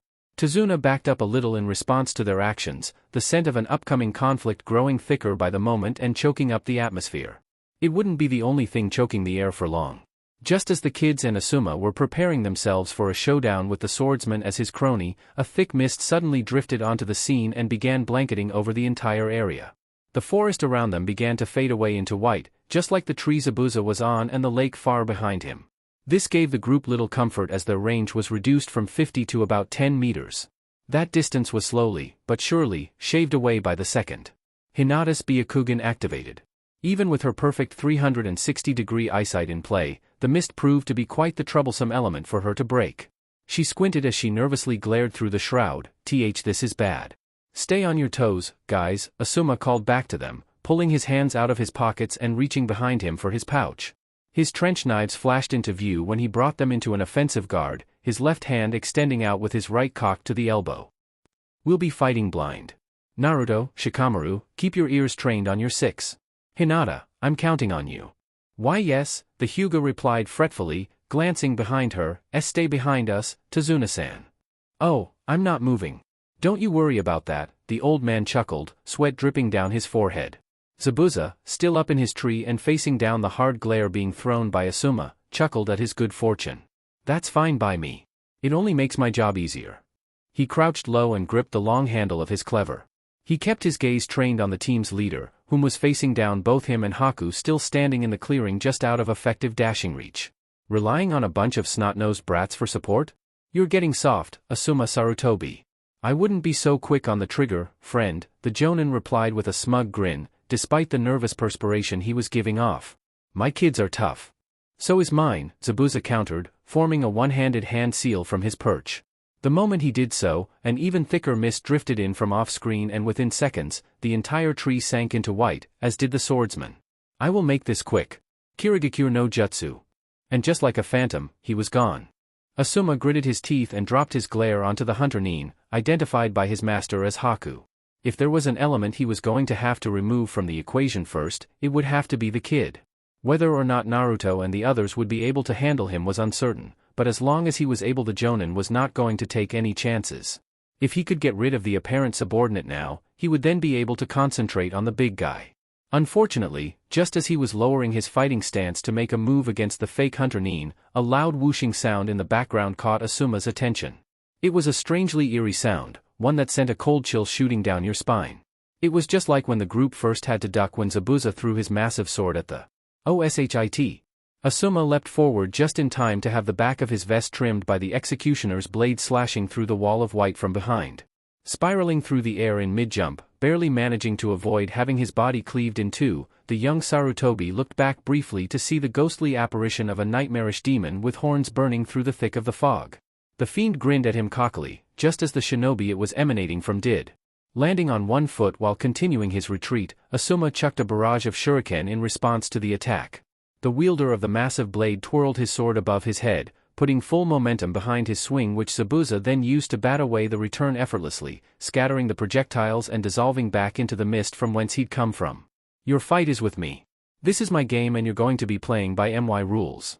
The Jonin instructor of Team 10 chuckled when he heard the voice of his foe echo out all around him, taking a stand a safe distance away before reassuming a fighting stance.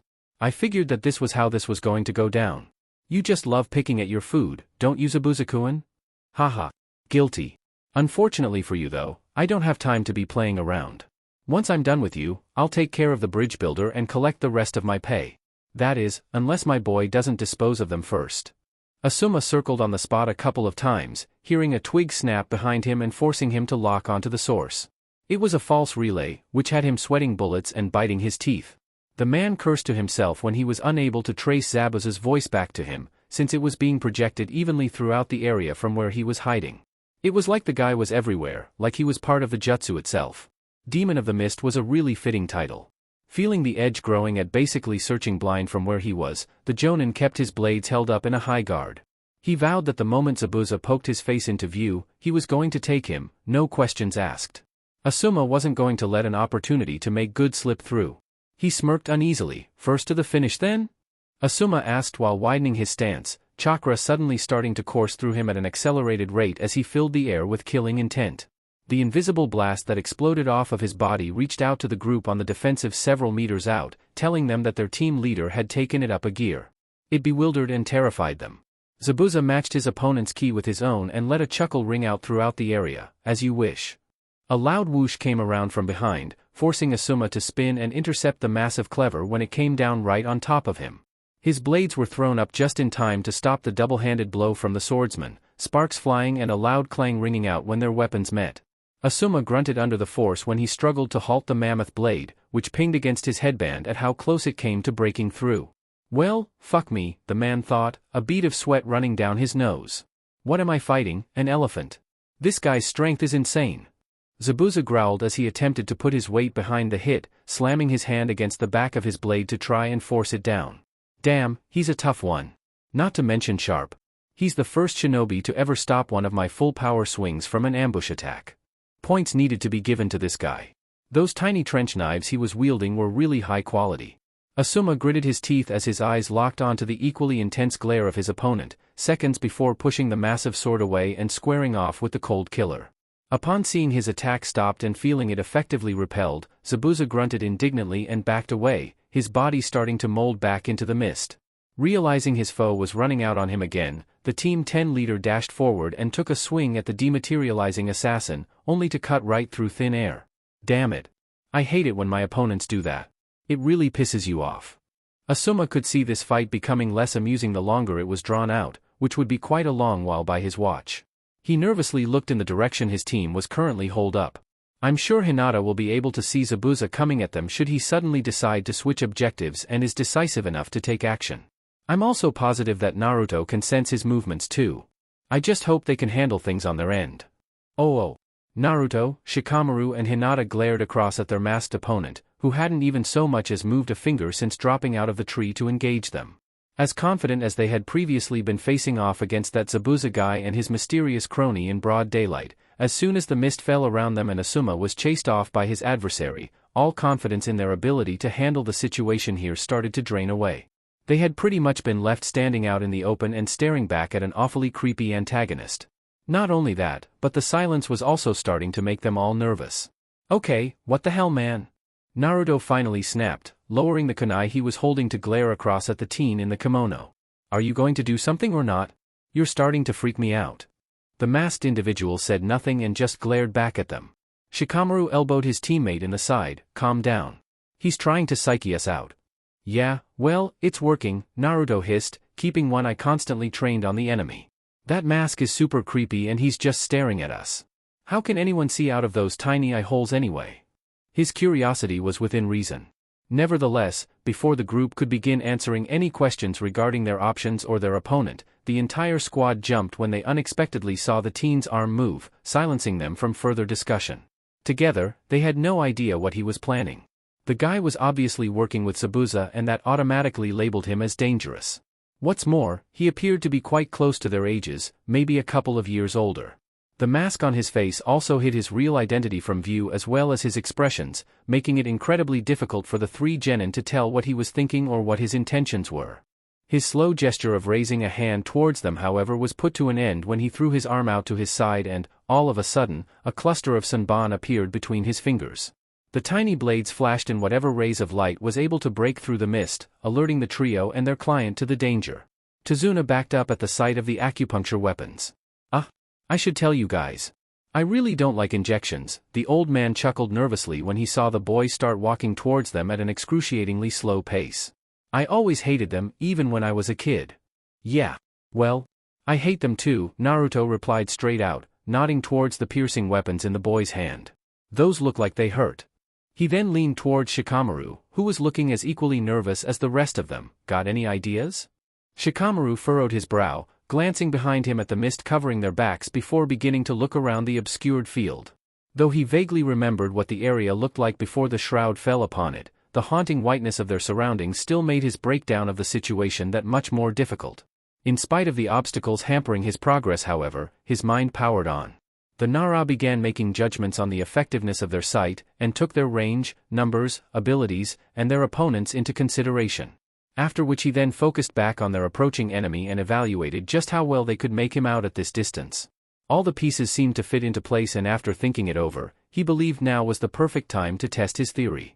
Without a single word spoken, Shikamaru shimmied back, urging his companions to do so as well in time with their opponent's steps so that the distance between them remained the same. "I have one," Shikamaru informed, smiling across at the blonde in order to convey the amount of confidence he had. "Let's just hope it works."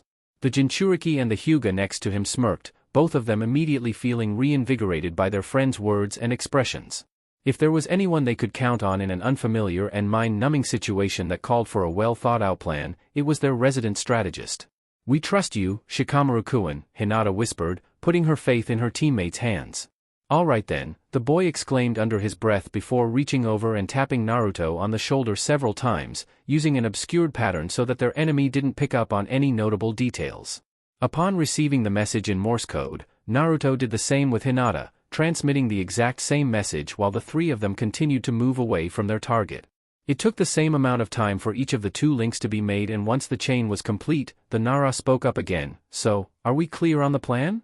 "Yes," the Jinchuriki and Kunoichi replied in unison, leaving Tazuna wallowing in the dark and wondering what the hell was going on. Haku flicked several more sanban into his free hand when he saw their moods change and their resolve strengthen. Whatever they were planning, he intended to stop them. "Okay then. On my mark," Shikamaru whispered, the three of them widening their stances for a springing start. It was upon setting themselves for an apparent dash forward that their opponent brought his sanban around to counter, which was all the signal the general of the squad needed to make his move.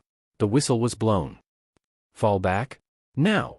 Shikamaru shouted, both he and Hinata spinning around and grabbing Tazuna by either arm. The old man let out a startled yelp as he was picked up off of his feet and pulled into the mist, the three of them disappearing in the blink of an eye. The hunter Nin in front of them abruptly stopped and jerked up in shock, having not expected them to just turn and vanish. Naruto, on the other hand, remained behind in order to see their enemy's reaction. It was all part of the play. Understandably, once he was satisfied at the reception, the blonde smirked at their startled opponent before waving and leaping back into the mist to rejoin his friends. Just as he was jumping backwards and vanishing into the fog, however, the assassin reacted and leapt forward, chucking the sanban he was holding after them. The result was the needles puncturing the mist and hitting nothing but air. They were gone. "Drat," Haku cursed, his expression underneath his mask clearly reflecting his surprise. He lowered himself into a fighting stance with all intent to pursue, making double sure that the way ahead was clear. "Trying to lose me in the haze? Big mistake. This environment is as much my field as it is Zabuza-sama's. You can't escape me." He charged in, cutting through the wall of white like a knife as he gave chase to the targets he had now lost, but were soon to be found if he had anything to say about it. He didn't follow a linear path in his chase either. That would be too straightforward. For his opponents to jump back the way they did so unexpectedly, Haku knew that they wouldn't be stupid enough to simply backpedal in a straight line. No. They were planning on losing him completely by keeping him at a distance, stalling, escaping, or ambushing him. Whatever it was they had concocted in those precious few minutes given to them, the masked assassin was confident he would be able to incise himself into their midst so as to disrupt their movements. If he could cut them off before they had a chance to regroup or arrange themselves accordingly, he could beat them. They were not going to evade him forever. Sanban flew into his hands as Haku took to the tree line. Instinctively, he positioned himself up in the branches and glared down at the field, using the higher ground to his advantage and his sharp eyesight to try and locate his prey. No longer in the thick of it, the environment of the battlefield became that much clearer to him. Disregarding the sounds of battle taking place between Zabuza and his opponent closer to the lakeside, Haku instead focused all of his attention in searching out his own quarry. Though he could use his ears to track the team on ground level, he figured it was wiser to first get a bead on the situation before moving in. It would all be over shortly either way. Every shadow carried its own characteristics, but that was only a small bump in the road. The mist rolling across the landscape like a carpet thinned out with every breeze, making visibility either clearer or more obscured than before. It was these fluctuating patterns that allowed Haku the perfect windows for observation while also hiding his own presence from plain sight. If he couldn't see his enemy, then he was positive they couldn't see him either.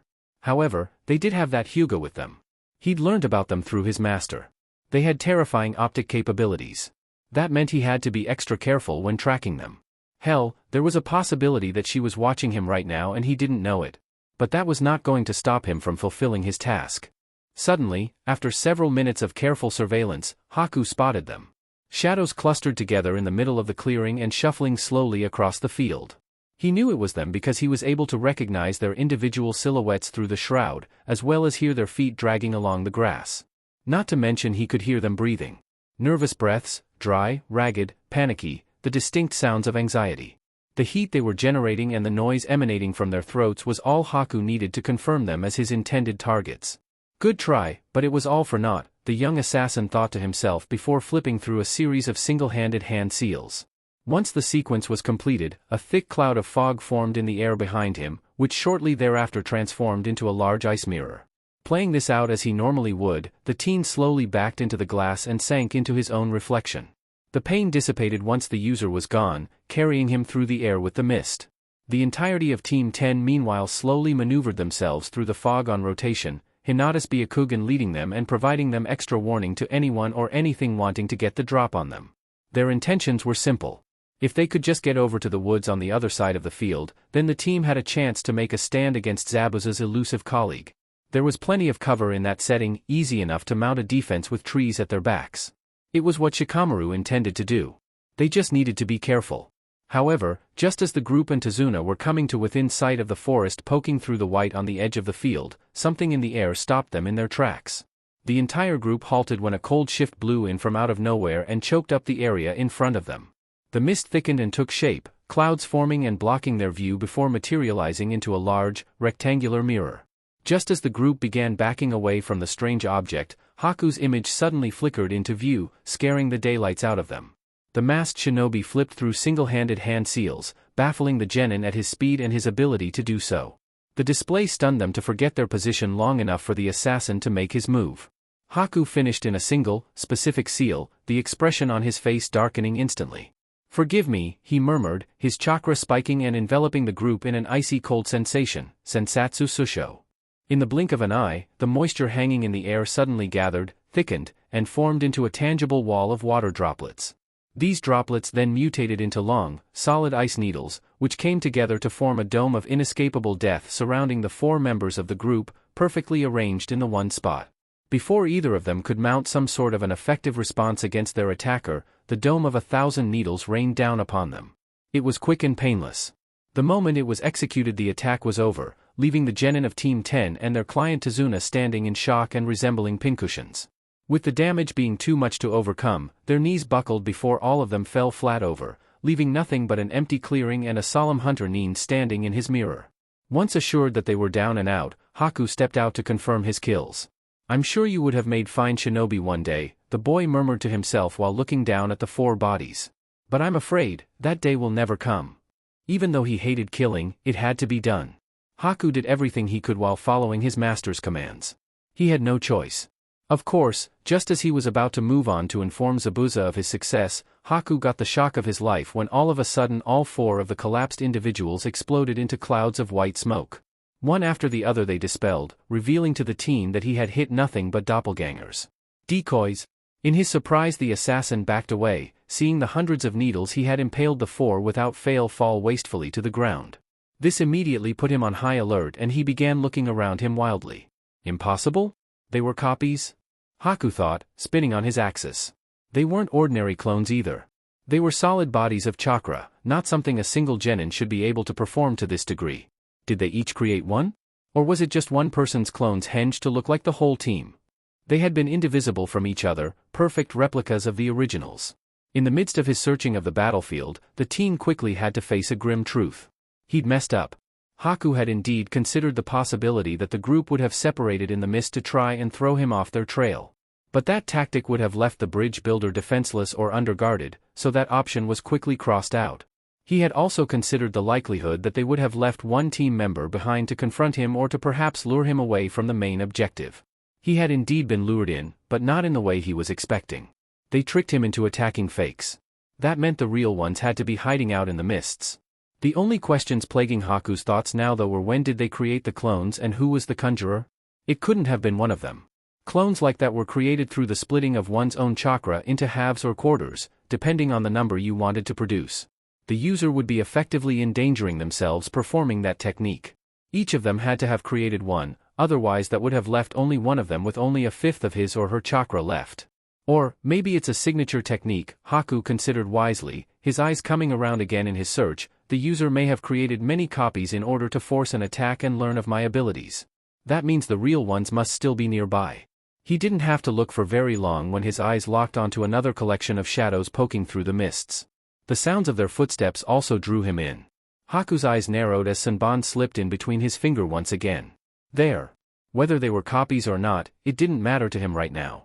They knew he was attacking, so if they were using clones to stall for time because they knew he was stronger than them, then all he had to do was wipe them out one group at a time until he found the real ones. If he shaved away at their defenses economically, then this farce of a hunt would let up soon enough. That's when he'll strike. The next opportunity will present itself. Using the mists to his advantage, Haku dashed around till he was certain he was out of sight of the Hyuga, who was probably looking out for him. If this was the real group, he would have to be extra cautious and extra speedy to catch them off guard. Flipping through hand seals at a distance, the assassin produced the same jutsu again, a cloud of needles forming around the group of 4 before falling upon them in yet another deadly rain. Not expecting another attack so quickly, the squad and the target was quickly felled before effectively dispelling. Haku nodded. Good. That's 2. He dashed through the mists again, using his highly trained eyes and ears to lead him to his next collection of targets without pause. His fleet-footedness also helped him in this area, allowing him to make his approaches silent and give him little to fear of a counterattack. Upon dispelling one fake team, he would quickly break off and immediately move on to hunt down the next. The entire act to follow soon transformed into an incredibly repetitive string of engagements, where Haku continued to use an in-and-out pattern of advancing on the fake teams from blind spots, after which he would engage them, defeat them, and then move out once he was certain he had felled the imposters. Oh sure, some of them put up a fight once they became weary of his intentions, but they were swiftly dealt with all the same. Spinning around after another successful attack, Haku prepared to head towards the woods to rescan the area. He needed to narrow his enemies down lest they decide to get the drop on him. However, before he could run off to a safe distance, he suddenly spotted a black shape of some sorts come shooting towards him across the ground. The length of shadow appeared to him like a spear, jutting out of the mists directly in front of him and charging him down like a wild animal. The ice user quickly responded to the attack by backpedaling as fast as he could from it. He flipped away when his footwork couldn't cut it, rapidly putting distance between him and the phantom hand on the floor, intending to make a grab. After several more flips, Haku slid to a stop, watching the length of shadow shudder to a halt just feet from him. Narrowing his gaze, the assassin looked up to see where this strange attack had come from. They weren't just keeping me at bay to study my movements, but they were also intending to capture me once they'd tired me out. What a clever bunch, Haku concluded with a smile, despite the amount of sweat he was shedding. As irritating as this was supposed to be making him, the boy couldn't help but praise the team for how coordinated and functioning they were as a squad. It made him feel a little bit out of place where he was standing, seeing as that he was all on his own and it was 3 of them against him. Still, he had Zabuza close by as his guiding hand and inspiration. He was the man's most desired weapon after all. That had to count for something, right? Haku brought up a set of Senbon, watching the shadow suddenly recede back into the fog. Taking his chance, he chased after it, making sure to hook around so as to not follow a direct line of attack. A predictable pattern was a death sentence for a shinobi. He wasn't going to conform to traditional movements. He needed to be more elusive in order to outwit these particular foes. They were proving to be quite the troublesome game. This shadow must be emanating from one of the 3. If I find this one and take him out, he will lead me to the rest, Haku concluded, dashing in once he was certain he'd closed the distance. Sure enough, there he was. The user. A figure crouched on the ground in the middle of the clearing, with his teammates and the bridge builder behind them. The shadow retreated to him and formed at his feet, indicating that he had deactivated it. This was his opening. Got you. Haku thought loudly, ducking low and charging with Senbon drawn. Your first mistake. He went for the caster of the shadow first. If there was one person he needed to defeat, it was the one orchestrating this entire circus. From the way he had been whispering instructions to his team from before, placing himself as the authoritative figure in the absence of their teacher, Haku knew that this was the one he had to take down first. Seconds into his charge, the assassin burst from the mist like a shade, coming in low with his Senbon held firm. The air in proximity cleared up enough for him to catch the shocked expression from Shikamaru, a split second before he chucked a barrage of Senbon into him at extreme close range, peppering the boy's shoulders and neck with precise, piercing attacks. Ah! Damn it! Shikamaru cried out before all consciousness suddenly left him. The Nara toppled just as Haku swiftly changed directions and spiraled towards the rest of the team. His movements were blinding and swift, almost like wind. They didn't stand a chance.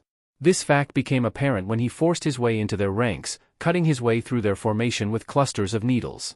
This fight is over, Haku thought confidently, driving his Senbon into the chests of the two genin, knocking them over and out of his way. IY-. The blunder in his actions didn't make itself known until a split second later when all four members of the team he had initiated the final attack against suddenly vanished, dispelling into puffs of white smoke. However, instead of disappearing completely like the clones had the many times before, they were instead replaced by tree logs, including a fourth from the Shikamaru double he had supposedly dispatched.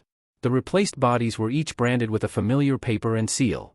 It only took Haku a moment's glance to realize his fatal error, his eyes widening in horror when he saw the telltale burns flickering off of the ends of the tags slapped across the falling stumps. No! Boom! The explosions that followed from the paper bombs going off at once shook the field and rattled the attacker.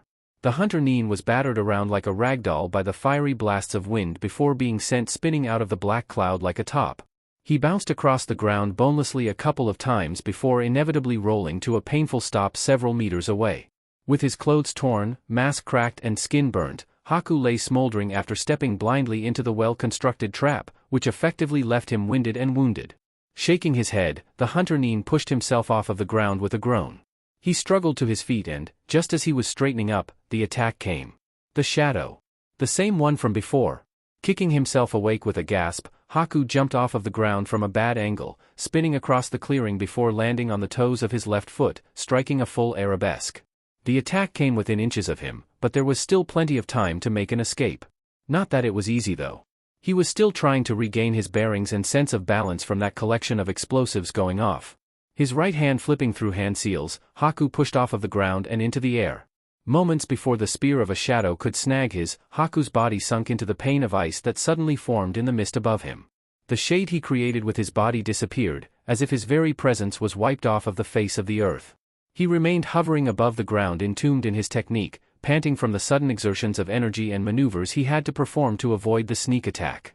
That was too close, Haku thought, looking up to see the shadow shudder to a halt before retracting as it had before. The distance it was able to cover with the speed it possessed was extraordinary. Every time it appeared he was only able to avoid it by a hair. The man he was chasing after was definitely a dangerous customer. They're a lot sharper than I originally thought. My approach must be more indirect if I intend to trade blows with this team, Haku thought. He meditated on the matter, trying to figure out the best way out of this deadlock. All the while he kept his eyes trained on the fog ahead of him, where he had seen the attacks originate from and then retreat back into it. He was dancing to their fiddle, which was something Haku intended to put a stop to. The longer this carried on, the more stamina he had shaved away. Oh, shit. Did you get him? Naruto asked, nudging Shikamaru in the shoulder after seeing his friend's shadow return. The answer to that question, however, was obvious. The Nara lowered his head as a bead of sweat ran down his temple. My cage main wasn't fast enough. That guy is seriously quick. Their opponent was able to jump through the air from a bad position. If that wasn't elusive, then Shikamaru had no idea what to think. He's got a lot of room to move. It will be extremely difficult to run him down at this distance, especially if he's out in the open. This guy was as agile as he was perceptive, and aside from having a crazy ability to be able to perform ice release techniques like they were second nature, it made battling him even more treacherous. Can you corner him? With that footwork? Not for a while, Shikamaru replied, keeping his hands locked in his trademark hand seal. As long as he's got space and fuel to burn, he'll be able to dodge me all day. Damn, it's like trying to catch a fly with a chopstick. He looked up at his companion, whom he could see was also focusing strongly on the issues at hand. You know this dance, what do you think? His fighting style is really strange, Naruto pointed, his eyes glaring through the fog towards the panel of ice they could see hovering above the ground. He's an outfighter for sure, but when he attacked my clones he approached them from their peripherals using high-speed rotations to mask his hand movements. It's almost like he's dancing on air currents. The way he dodged your shadows too was also impressive. He's incredibly graceful when evading. Shikamaru could agree on that observation. With the taijutsu aspect down, he moved on to the next point of concern. On top of his agility, he also knows how to move through this mist without hitting anything. He travels on the air by evaporating with the ice and reforming almost instantly wherever he wills himself.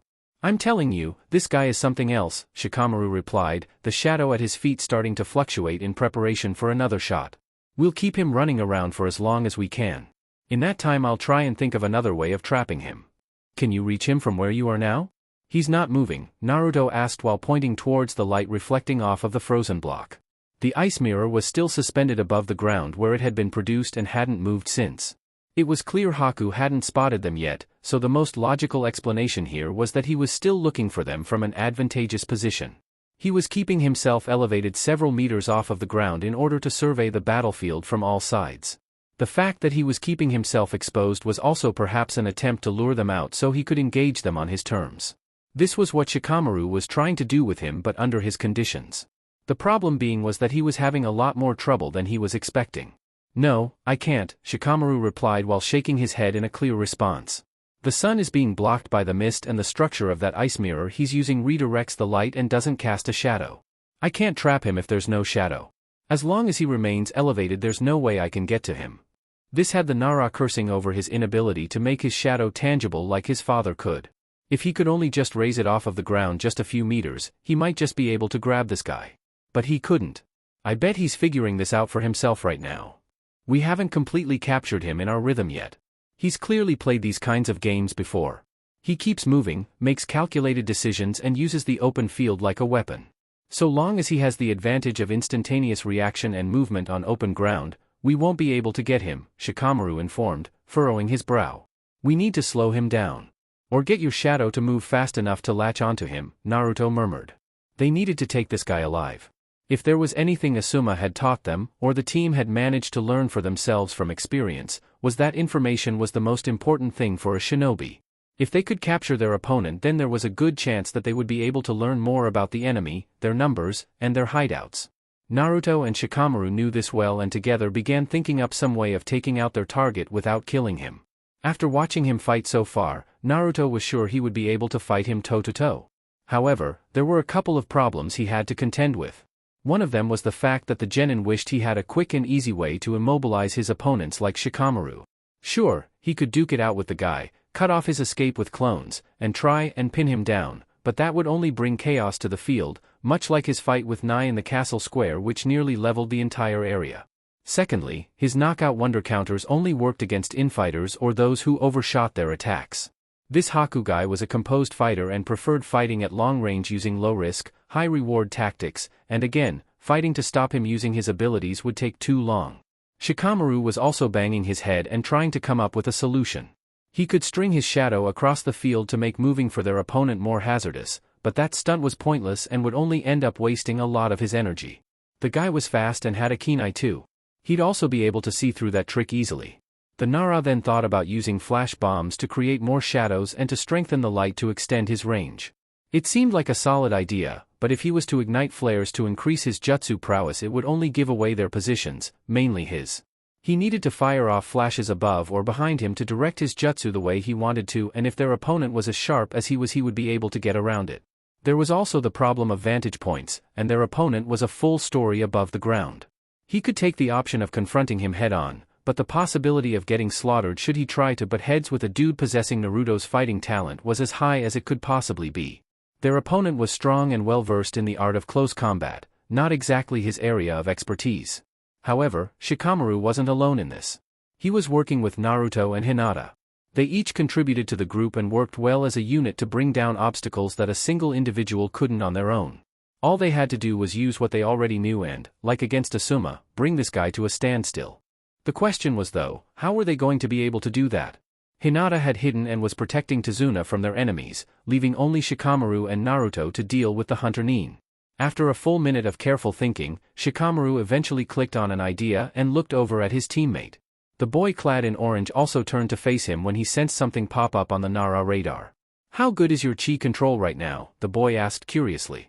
"Still tiring, but better," Naruto replied while raising an eyebrow. "Why? Do you think you can deliver a package for me?" Oh. Meanwhile, if there was one thing Asuma hated the most it was being hunted.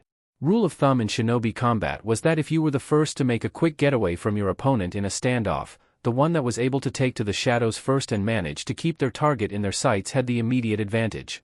It was pretty damn difficult to hide from an opponent when you had no idea where their eyes were and how well they were able to see you. Unless you had some sort of secret, instantaneous spacetime ninjutsu, invisibility jutsu, or a particular type of shunshin that could get you from A to B along an untraceable path, then escape from this scenario was impossible.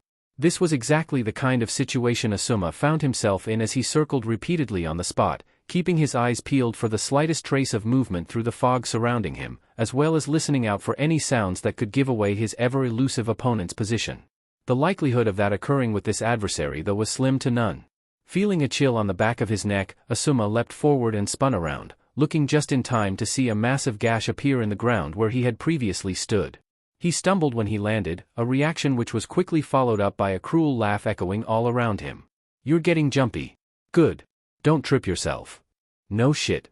If I lose track of his movements for even a second," Asuma thought to himself while more sweat started to roll down his face. "I can't make any guesses against this guy. If I go after the wrong shadow, I might just end up having my head lopped off." This was exactly the kind of spine-tingling thought that gave him the much-needed adrenaline boost to keep his senses alive when he suddenly heard the telltale sounds of metal whizzing through the air. Startled, the Jonin spun around once again, bringing his trench knives in front and barely managing to deflect the barrage of shuriken thrown at him by his opponent. The projectiles scattered when they were battered away. The moment he did so, Asuma heard another heavy swing coming from behind and whirled around, taking the massive hit to the side with both blades blocking it.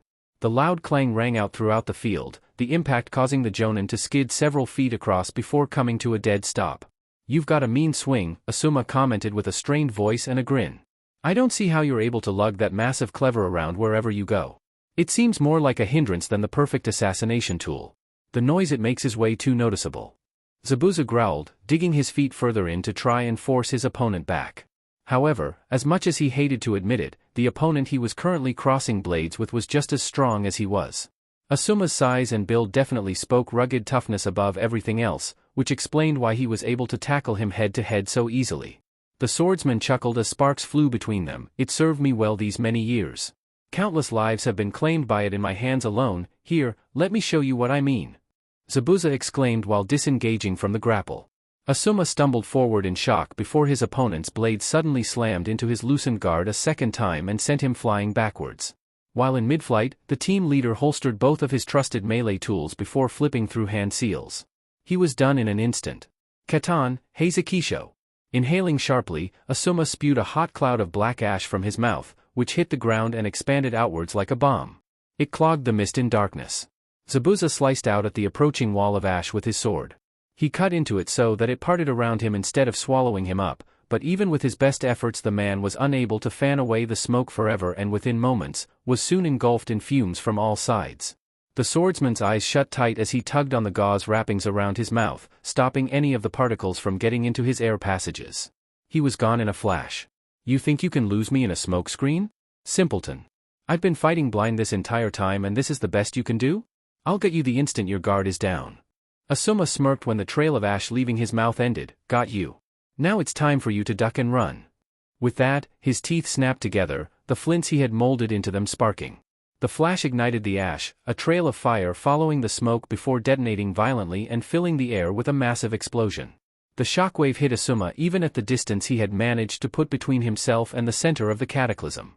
The grass and ground was ripped to shreds, sending debris flying everywhere, whereas the mist was only partially separated thanks to the force of the blast. The natural element remained regardless of how devastating the jutsu was. The Jonin shielded himself after watching his opponent disappear into the fire and dust. Once it cleared several seconds later though, revealing a scorched and ravaged earth, Asuma's immediate thought was that his job was done. Victory was his. However, the absence of charred human remains had all hopes of a quick conquest over his enemy dissipate from his mind. Approaching the crater formed by his attack, Asuma looked in and saw bits of shredded fabric lying around, most likely from the gauze and clothing the swordsman had been wearing. It was after collecting up one of the strips and feeling it between his fingers the Jonin quickly rounded on the mist still surrounding him.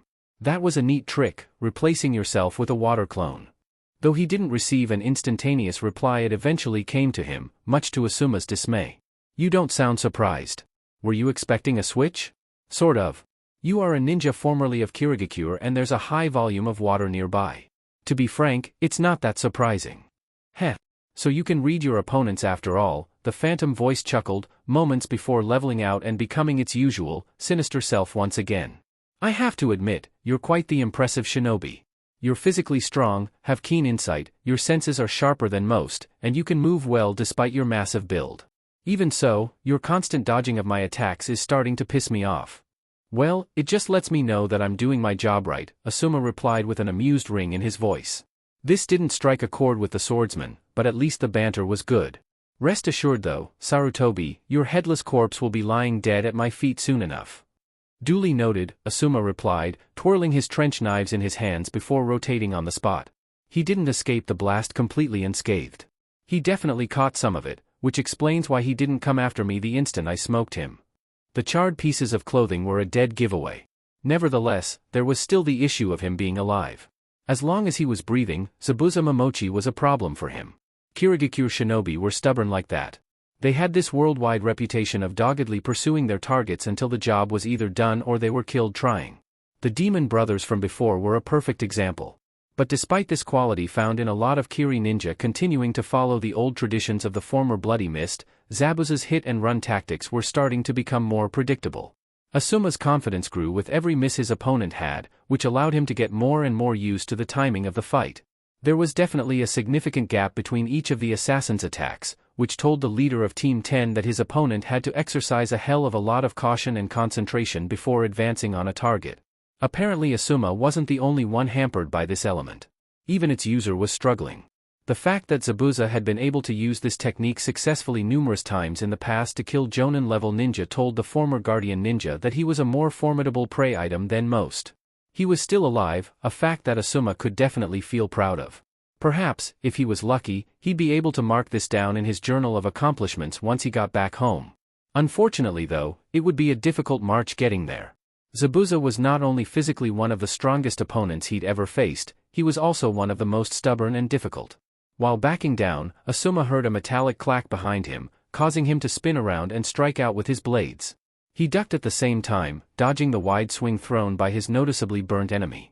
The massive blade flew right over the Konoha Jonin's head, a miss with a noticeably huge gap in it that allowed the leader of Team 10 the opportunity to counter. He dove straight at Zabuza from below after getting under the sword, ramming his trench knife into his stomach. The Kiri ninja let out a strangled shout as he keeled over from the low blow, his innards spilling over his opponent's weapon driving like a stake into his torso. Asuma grinned, "Stop attacking people from behind, you one-trick pony. That shit's getting old." The groaning Zabuza twitched as he hunched over the man's arms, gritting his teeth to bite against the pain. However, when it appeared his legs were about to give out, a smirk spread over his face and he looked up at the one he had attempted to behead. "One-trick pony, am I?" A chuckle filled his ears, alerting Asuma to instant and certain danger. The Konoha Jonin's eyes widened and he looked up into the mist, where he saw the real Zabuza dematerialize out of the fog directly in front of him. There was a loud whooshing noise of a heavy object cutting through the air, followed shortly by a flash of light. The leader of Team 10 only had a split second to get out of the way, crouching low and pushing off of the ground with all the strength he could muster, but was hampered by the water clone he had still had his knife buried in holding him down. In an instant, the massive cleaver the swordsman wielded cut through the copy and sliced straight across Asuma's chest. A combination of both water and blood was sprayed across the field, as the end of the mammoth weapon carved a nice scar right through the intended target's body. Asuma choked in shock, stumbling back when his arm was finally relinquished by the dispelling clone before hitting the ground several feet behind him. Gasping in panic, he looked up to see his attacker drop his heavy blade to the floor and glare back at him, his chuckles filling the air in a haunting melody. "You fell into my pattern. That was your mistake," Zabuza growled, straightening up with his sword held in a two-handed grip. Grabbing the wound across his chest, Asuma quickly took score of the situation. Looking his opponent up and down, he could see that the rogue shinobi had his entire left side of his body burned, but nothing that was too serious. His pant legging was shredded, his mask was a little bit dirted, and he looked pretty much intact save for some bruises. As for him, the Konoha Jonin looked down at his vest to see it stained red with blood, obviously caused by the clever carving a nice path over his pectorals. His breathing slowing, Asuma double-checked the damage and sighed in relief when he saw that no vital organs had been cut. It was a hell of a scratch though. It went much deeper than he would have preferred. "This is definitely going to ruin my day." Struggling back to his feet, Asuma took up his blades once again and dropped into his signature brawling stance. His knives clicked when they were held in position, his opponent also taking a stance and bringing his sword around. Just like before, the swordsman sunk into the mist. I'm going to pay you back for the flash burns, Zabuza stated, his eyes disappearing into the white of their environment. I'm getting a little bit fed up with you evading me constantly. This stops right here, right now. Suit yourself, Asuma grunted. It would take a little bit longer to find a good opening in his rhythm. But once he did, Asuma was certain he could take the pace. Even though he took a big hit right above the heart, he was still good. He could keep on going. This was a waiting game, just like shogi. All he needed to do was position his pieces in the right spots and be patient. Oh. Haku looked up from his mirror when he suddenly saw a shadow come strolling out of the mist. At first he thought it was his hidden attacker trying for another shot at him, but after the next few seconds as the figure drew ever closer, the boy was eventually able to get a good view of the one stepping out to confront him. Though he wasn't surprised by the person he saw, the assassin was still a little taken aback by the kid's boldness. Clad in orange with a mop of bright, spiky yellow hair on top of his head, Naruto Uzumaki came out to meet the ice user face to face. He stopped when he was about 10 meters away from him, a position that allowed him a comfortable spot to look up at the assassin still confined in ice. Haku raised an eyebrow underneath his damage mask. You orchestrated this? He questioned flatly, figuring this boy to be the one responsible for all his troubles. Naruto shook his head. Not me. My friends did. I was just the shogi pieces. Ah, so you are the clone user. The blonde grinned brightly. Bingo. I have to say you're really something else, able to conjure up so many shadow clones and henge each of them to resemble your traveling companions so perfectly. I couldn't tell which ones were real and which ones were the fakes. You had me thrown. Thanks, Naruto chirped. You're also really fortunate to have such intuitive companions by your side to back you up. It appears, from my point of view, that I have been drawn into a fight being dictated by you three and on my own turf no less, Haku exclaimed, widening his stance and bringing his Senbon into view. Naruto however didn't even flinch as he remained where he was with his hands in his pockets. You plan on fighting me one-on-one? If that's the case, then please let me tell you that that is a very bad idea. I'm not worried. No? If there's one thing I'm confident in, it's my ability to fight guys like you one-on-one, Naruto replied, bringing his hands up and putting them behind his head. He beamed up at his opponent. You're really strong. I always love fighting guys who can give me a real challenge. So, you're breaking off from the strategy you and your friends had so carefully devised, just to duel with me? Haku asked, lowering his throwing arm a little when he saw the genin below nod his head enthusiastically. Raising an eyebrow, he gripped his Senbon tightly once more. Why? You've seen my speed. How can you be so confident? Maybe it's because I'm cocky, or it's my nature, or I'm just a little strange that way, Naruto said with a shrug, removing his hands from his head and widening his feet a little. He began jumping on his toes, moving back and forth on the spot with his fists at his sides, preparing to run this guy through with his blocking fist. For this kind of fight against an opponent as strong as him, he needed to take him on at his best. In any case, I just love fighting. I love it because it allows me to push myself to my limits and learn a lot more about the people I'm fighting against. When your life, your dreams, and the things most important to you are hanging by a thread, that's when you are at your best. When you're at your strongest. Haku blinked, pausing for a moment as he watched the boy move about from side to side. While intrigued by his strange movements, he was more perplexed by his character and the words he spoke. Looking him in the eyes, the masked teen could see something else through the burning passion in his opponent's irises. It was something he was all too familiar with, something that allowed him to connect with the jinchuriki, even when few words had been expressed between them. It was all in his expression. A smile tugged on Haku's lips. You're a very strange boy. He lowered his head with a keen air in his gestures. You and I may not be so different. Really? Naruto grinned, finding a relaxed skipping rhythm with his footwork. Why do you say that? You don't just fight for the thrill of fighting, you fight because you have purpose, Haku said, putting his opponent in the spotlight. It's fixed like the stars. You move forward not out of some selfish ambition or intent to cause harm, you fight because you have something to live for, something worth fighting for. You know it. Naruto exclaimed, happy to be sharing this conversation with the hunter Nin. Let me ask you something then, do you have people in your life important to you? People you would do anything for, even give your life to protect? Of course, the jinchuriki replied without hesitation, moving his left hand out front and right to his chest while continuing to skip on the spot. A familiar glint appeared in his eyes. I fight for my friends, the most important people in the world to me. They were the first people to acknowledge my existence, the first to acknowledge me for who I am as a person and not for what others saw me as. I'm able to keep on going because I know that they're waiting for me. Haku nodded in understanding. So it is true, you and I are the same. Not even missing a beat in that response, Naruto tilted his head at the assassin. The same? Then, I'm afraid that's a story for another time, Haku said evenly, keeping his eyes locked onto his target. Though we are enemies, I am glad I was able to speak with you. But now it's time for me to complete my mission. He raised his free hand to form a hand seal, making the jinchuriki hop back a little. Zabuza-sama gave me a task to do and I intend to see it through to the end. Makio Hyosho. Almost instantly, just as Naruto was putting up a guard to defend against what he assumed was an attack, ice mirrors began forming in the air all around him. Within seconds, the panes created out of the moisture in the air formed into a dome, comprising of about 21 floating mirrors. The Jinchuriki's eyes darted around, looking from one block to the next, before locking onto his opponent still suspended in the one in front of him. Haku's stance lowered. I apologize in advance. Blinking, Naruto let out a laugh and continued moving back and forth, balancing himself on his toes. That's a good one. I didn't know you had a sense of humor. You are unconcerned? I'm terrified, Naruto stated sincerely, shrugging at the masked Nin with a grin. Why do you think I'm out here? Haku smiled. Oh, sorry. They'd just been sharing a religious discussion on values only minutes ago. How could he forget? You are a good man. Though I have no quarrel with you or any personal vendettas against your teammates, I will still defeat you. This is purely business. Well, if this is work, then you may as well do everything you can to make it enjoyable, the blonde exclaimed while cracking his neck to the side. His dancing was then taken to a whole new level.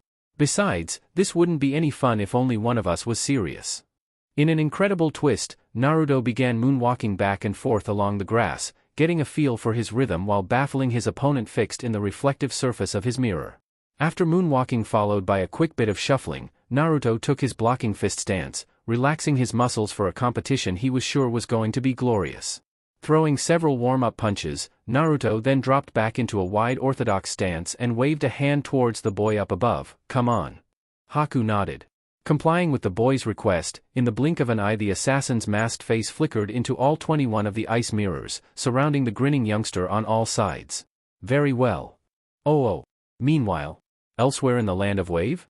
While the whole shinobi routine was going down between Team 10 and the rogue ninjas out for Tezuna's life on their part of the island, unknown to the warring groups, beyond the mists concealing them from the prying eyes of the world, something else just as interesting was taking place further inland. Far outside of the fog where the sun was able to touch the forest canopy and floor, there was a strange disturbance in the air. The animals seemed to sense it and, in response to the electric sensation, scattered the moment they detected the danger as if it were the stench from a hunter. Like a ripple on a pond's surface, the atmosphere in the center of the peaceful clearing was suddenly racked by an otherworldly force.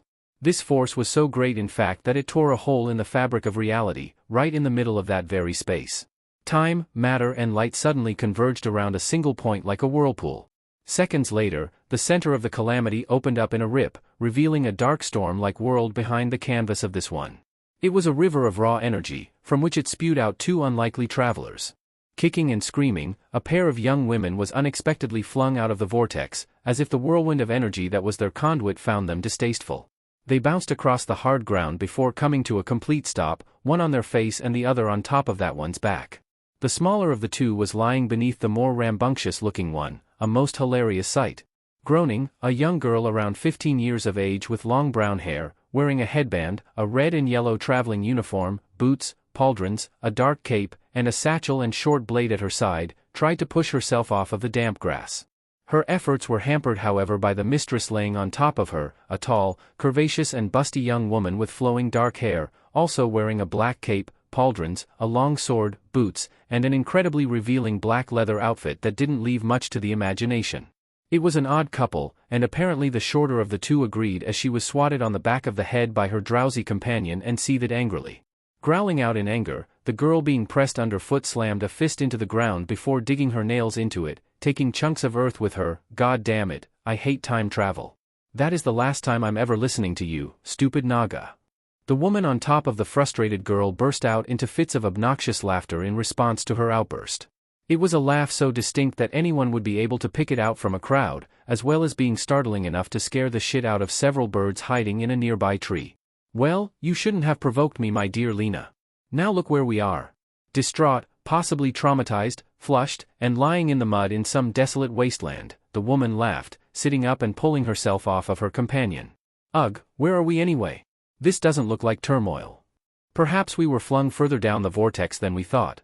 I mean, jumping in half-cock like that, something was bound to happen, Naga exclaimed, rising to her feet and dusting her legs down at the same time as her partner. They placed their hands on their hips and looked around them, absolutely bewildered by everything. These aren't any kinds of plants I've seen before, the buxom woman pointed while crinkling her nose. The smell is different too. Great, so not only did we get lost in time but we were transported to a whole other country. Lena fumed, slamming a fist into her open palm. Now don't you worry, Lena in verse. It can't be all that bad, Naga giggled and gestured grandly to her person and then toward their surroundings. We are still alive, aren't we? Yeah, I guess you're right, the brown-haired girl murmured while rubbing the back of her head. But man, it still sucks. Kicking at the ground, Lena then turned towards her friend with a casual stare. Anyway, so long as we have the amulet we have nothing to worry about. We should be able to get back to our own time as long as it's still got some juice left in it. Come on Naga, fork it over. She extended her hand expectantly. The raven-haired mistress she was addressing sighed in resignation and reached for her neck. Feeling around a bit, Naga's eyes widened when she was unable to grasp the telltale bronze of the chest piece. She then looked down and began searching her pouches and cape. The sight of the sorceress now frantically feeling about her person had Lena's brow furrow. Is there a problem? The girl asked, teeth pressed together tightly. Jolting back into reality, Naga let loose a nervous laugh before grinning down at the younger sorceress. I must have dropped it. Dropped it? Why yes, further back inside the vortex. Now you can't blame me for that, I couldn't help it. The whole thing was just undulating violently. I was barely able to keep myself composed. Who knows where it might have wound up, the woman exclaimed while folding her arms and looking away, as if the matter wasn't that concerning. That or, she was trying to abruptly change the subject and was failing miserably. Anyway, there's no need to worry No need to worry. Lena roared, lashing out at the woman with a punch whom quickly scampered away just in time to dodge. She then began running circles around the clearing, Naga's obnoxious laughter filling the air as the angry brunette pursued her. You idiot. You moron. You fool. Now thanks to you, we're both stuck here. What are we gonna do now? Huh? Tell me. What are we gonna do? Ha ha ha ha ha. Calm down, Lena inverse. Naga laughed, sprinting a figure eight as Lena chased her down, brandishing her fangs and claws like a tiger. It's not like it's the end of the world. It will be for you when I'm done beating you into a bloody pulp. You don't mean that. Come now, all you're doing is burning up precious calories you need to build up your incredibly flat chest. That's it. You're dead. While it wasn't as dramatic or life-threatening as the Zabuza and Team 10 fight, it was still just as entertaining. As the pair screamed and laughed each other out, one desiring nothing more than the pleasure of killing the older individual staying just out of arm's reach, the pair failed to notice a second rip in the world open up in the sky high above them. It appeared as a tear, revealing the same twisting vortex beyond the wall dividing this world from that, moments before a small jewel came flying out. The amulet the pair were bickering over shot across the sky like a meteor, trailing fire before crashing far over the horizon, somewhere over the mountains on the mainland of the shinobi nations. This eventuality, of all the twists in time to have taken place thus far, promised one more adventure for the pair and, unbeknownst to them, the group fighting a good fight not too far from where they'd made landfall. Oh. Back at the lake. Haku fight. Performing a jumping inside kick in an effort to dodge, Naruto barely avoided a cluster of Sanban that came raining down at him from above. They impaled the ground, just like the hundreds of others that had missed their targets, while the jinchuriki landed safely in a crouching stance away from the center. He glared up from all fours, like a cat keeping low to avoid the eyes of its prey, as he glared up towards his opponent whom he could see flickering between mirrors. Sweating a bit, the boy gritted his teeth when Haku once again multiplied and spread throughout all 21 mirrors. Naruto got back into a crouching stance and brought his hands around defenselessly, his eyes darting from panel to panel. I figured out the trick to this technique of his, but it's still a major pain in the ass, the jinchuriki thought, meaning it both figuratively and literally as he had taken more than his fair share of Sanban to his backside. Top that off with several more piercing his shoulders, hide and arms, the boy was slowly transforming into a human porcupine right before everyone's eyes. Those images of him in the mirrors aren't clones, they're his reflections. He's made it look like he's in several different places at once, but he's really just moving between the mirrors at high speed. Looks like I was right about him being an outfighter. He's fucking quick. The truth was that this Haku guy was only in one mirror at any one time. Though this gave Naruto some comfort knowing that he wasn't battling an entire army of hunter neens, it wasn't like this thought gave him a solution to his problem. From his point of view, it was like he was taking on an army of hunter neens, even though it was just one-on-one. He couldn't see him, he couldn't get to any corner of the dome without being attacked, and the needles coming down at him came down in a storm. Not to mention the reflections all looked the same, so there was no way he could tell which one was which, even when his target shifted. They constantly changed yet remained indivisible depending on the user's current condition. Growling in frustration, the boy yanked out the needles in his forearms and took a stance once again. When his vision went momentarily blurry, he shook himself back into focus. His fighting style is very much like Hinata's.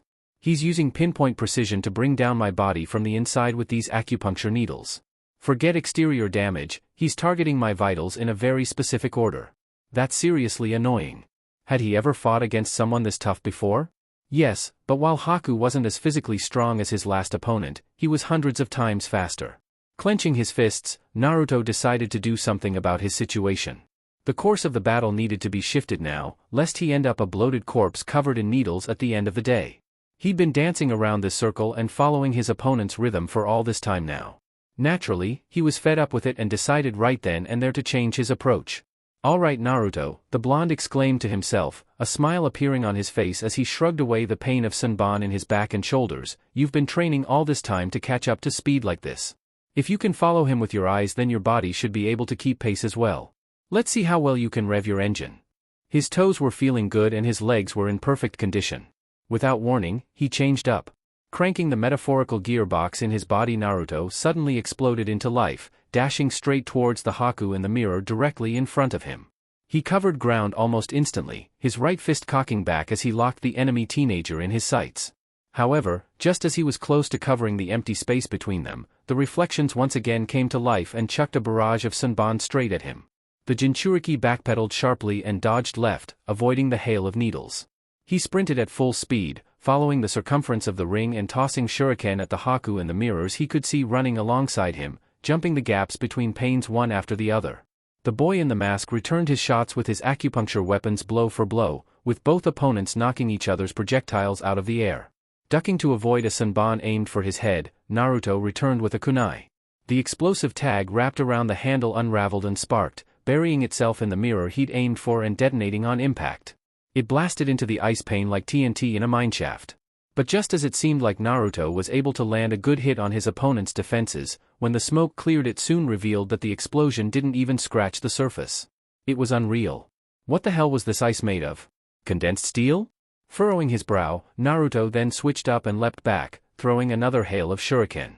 As if they were moving in slow motion, Haku knocked them all out of the air before his opponent had even landed, leaving the jinchuriki wide open for another wave. But Naruto wasn't going to make himself that easy a target to hit and immediately dashed off the moment he acquired a good enough foothold, avoiding a wall of sunburn that peppered the ground around his previous position. "All right. Come on. Come on. Come out of that mirror.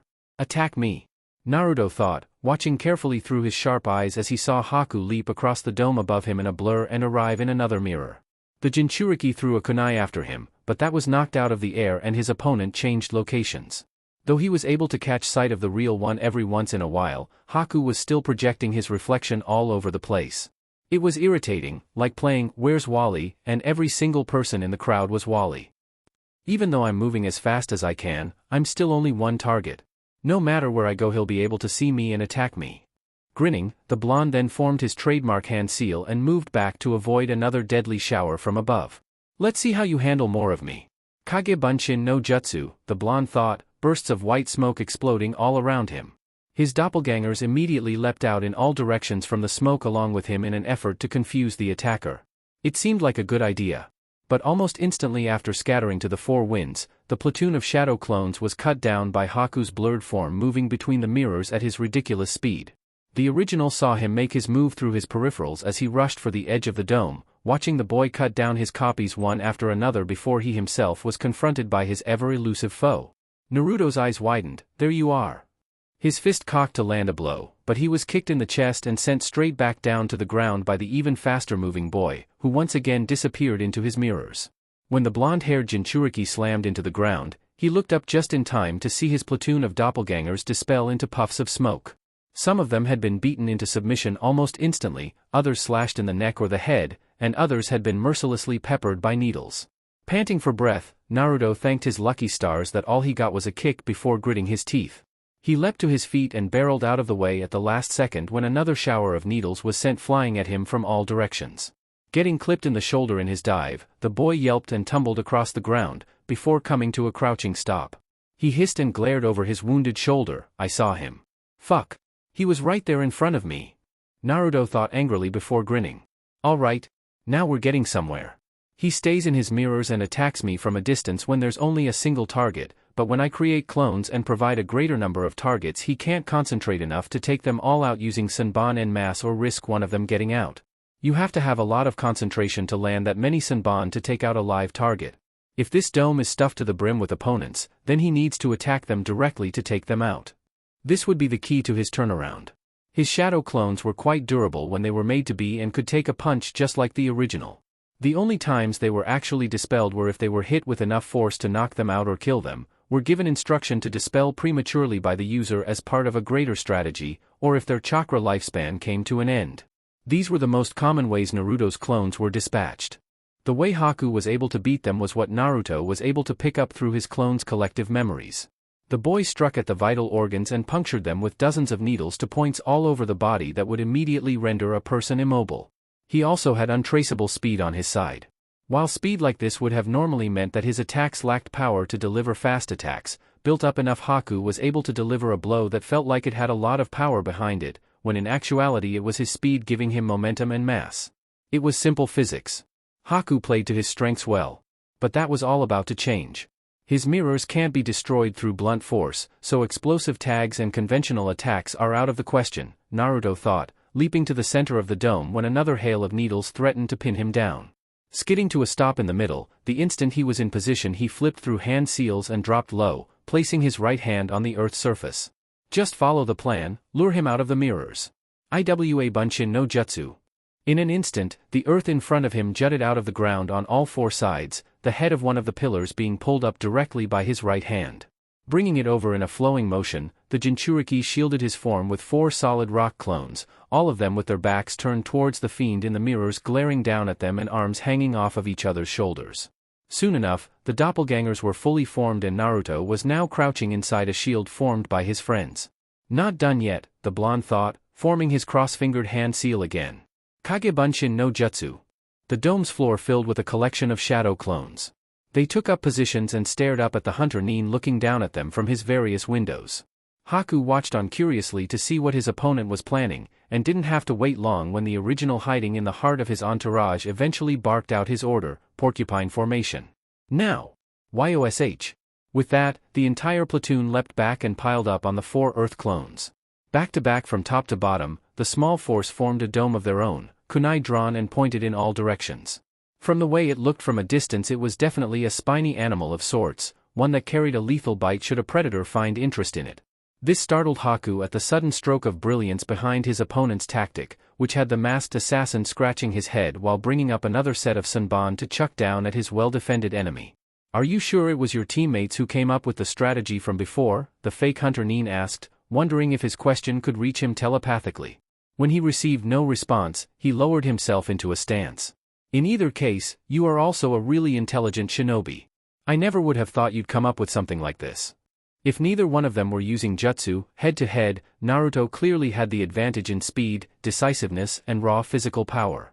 It was only with this jutsu Haku felt he could fight evenly with this boy if not hold the advantage of overwhelming speed against him completely.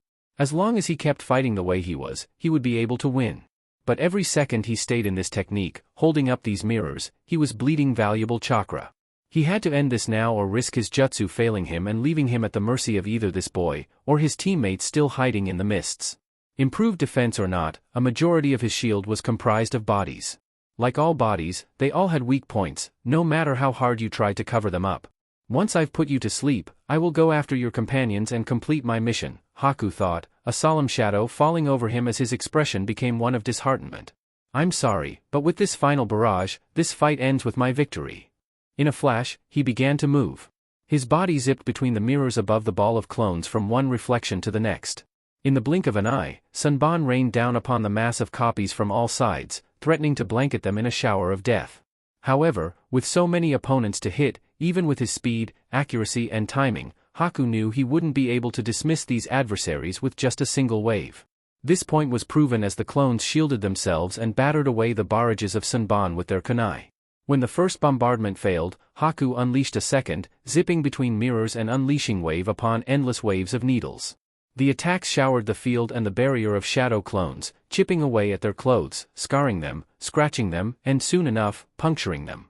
It felt like an eternity later, but just as Haku was preparing a 25th reign of Sanban, a couple of the clones finally gave up, collapsing from the formation with needles in their necks before dispelling entirely. This was the chink in the armor the assassin was looking for and, after one last shower of needles, Haku dropped down to ground level and began ramming into the formation directly with otherworldly precision. Crisscrossing the field at light speed, he moved in and out of his mirrors in a blur, forming a visible web from a bird's eye view as he cut into the defenders one after the other. It was then, just as the clones were beginning to collapse and dispel from the insurmountable damage being inflicted upon them by their lightning-fast opponent, the original Naruto decided to fire off his new technique. Crouched low, his eyes peeking through the gaps of his remaining defenders, Naruto slid his hands along the ground, before rising up. Just as Yim showed him, he steadied his breathing, focused, and allowed the flow of his chi to circulate through his form with slow and calm hand movements. He got a feel for his center of gravity, slid around on his feet before eventually bringing his hands to his side, left hand hovering over the right. Tai Chi. Naruto glared ahead of him where, as if time seemed to slow down for him, he saw through the gap in his defense his opponent sink into a mirror, before flying out at what the blonde presumed to be his top speed.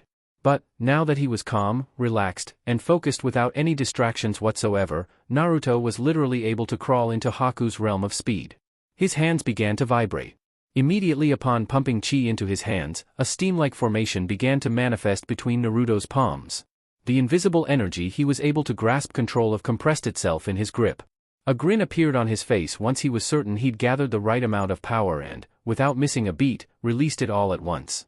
The boy let loose what everyone in range first thought was something equivalent to a shockwave of some sorts.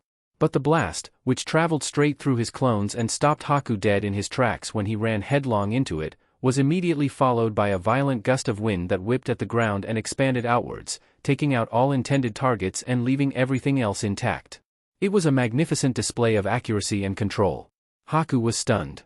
The clones previously surrounding Naruto were dismissed at the advent of the technique, either crumbling or dispelling as smoke.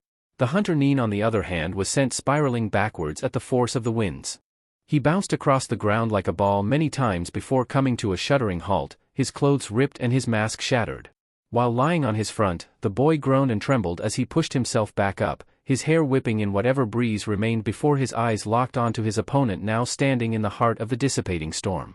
His counter landing successfully, Naruto smirked and glared across at his fallen foe, who struggled to get back to his feet. Despite his efforts, Haku could not stop the blood running out of his mouth, shortly followed by him puking his guts out when he couldn't shake the dizziness also racking his consciousness. On top of having every fiber of his being screaming at him in utter agony, he was also discombobulated and nauseous. What was that jutsu? Haku choked out, looking across at his standing foe through a hazy vision. That was no wind release technique. Something else stopped me. It was like a typhoon just erupted from his very core with enough power to rip me to shreds. I was spared, but, unfortunately, he wasn't left to dawn on the details of the technique for long. Realizing he was out in the open and no longer in the safety of his mirrors, Haku's eyes widened and he sprang to his feet. Ignoring the damage, he made an immediate beeline towards the nearest mirror in an attempt to fall back into his jutsu. However, just as he was coming up to one of the windows, an orange blur skidded to a stop directly in front of him.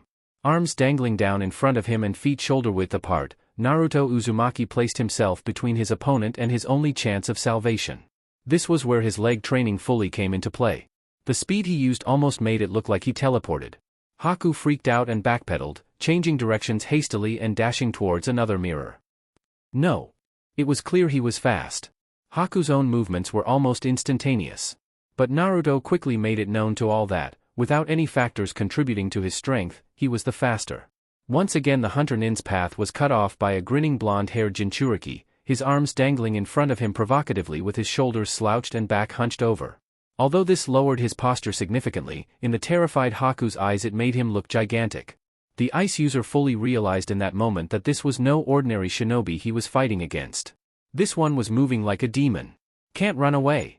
Haku thought desperately, disappearing in a flash and sprinting right.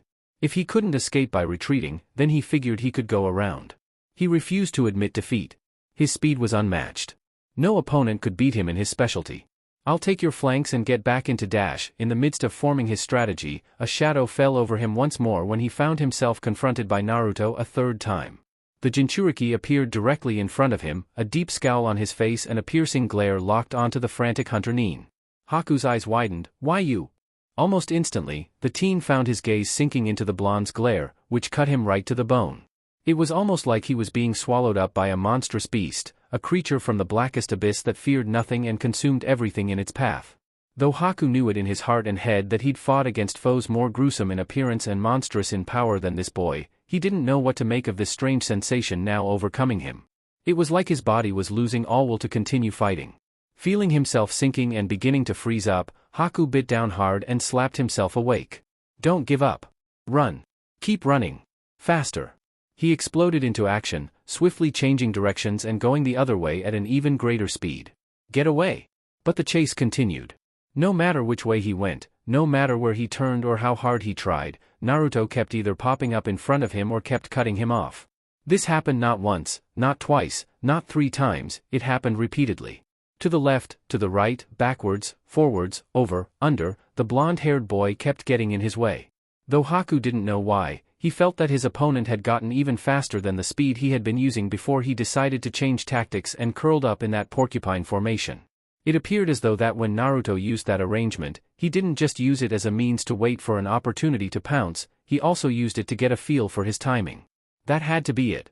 He used his mirrors too many times to take out his clones, and now he was paying the price for his repetitive strategy. Naruto had turned the tables on him. Letting out a shout, Haku evaded right, dashing across at close to light speed in an effort to break off engagement with his pursuer. But just as he was moving to get around, Naruto appeared directly in front of him again at an even greater speed with a calmer expression in play. A horrified look came over the young assassin when he got a good look at Naruto's eyes for the 20th time this round. Those weren't the eyes of passion or whispers of a lonely past reflected in his gaze anymore. It was the eyes of a predator, a wolf, a tiger, a killer. It was exactly the kind of effect Naruto was aiming for, all in order to demoralize his enemy and throw him off his game.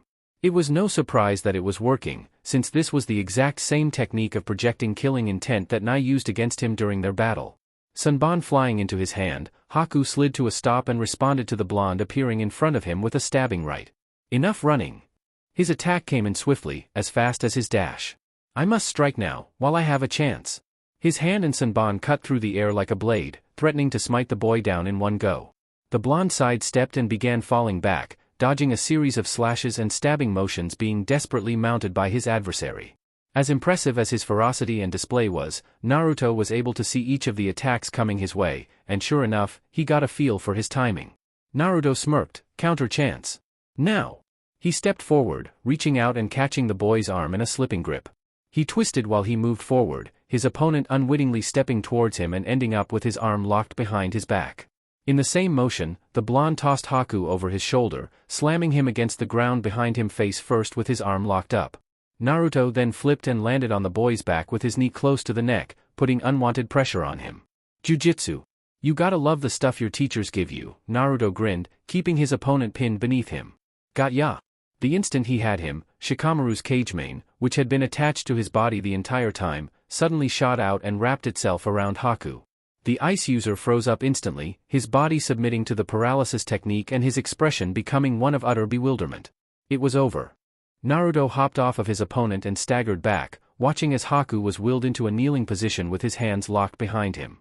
It was with his decisive capture the funhouse of mirrors technique faltered and melted away into the mist, moments before the pair was joined by the conjurer of the paralysis technique.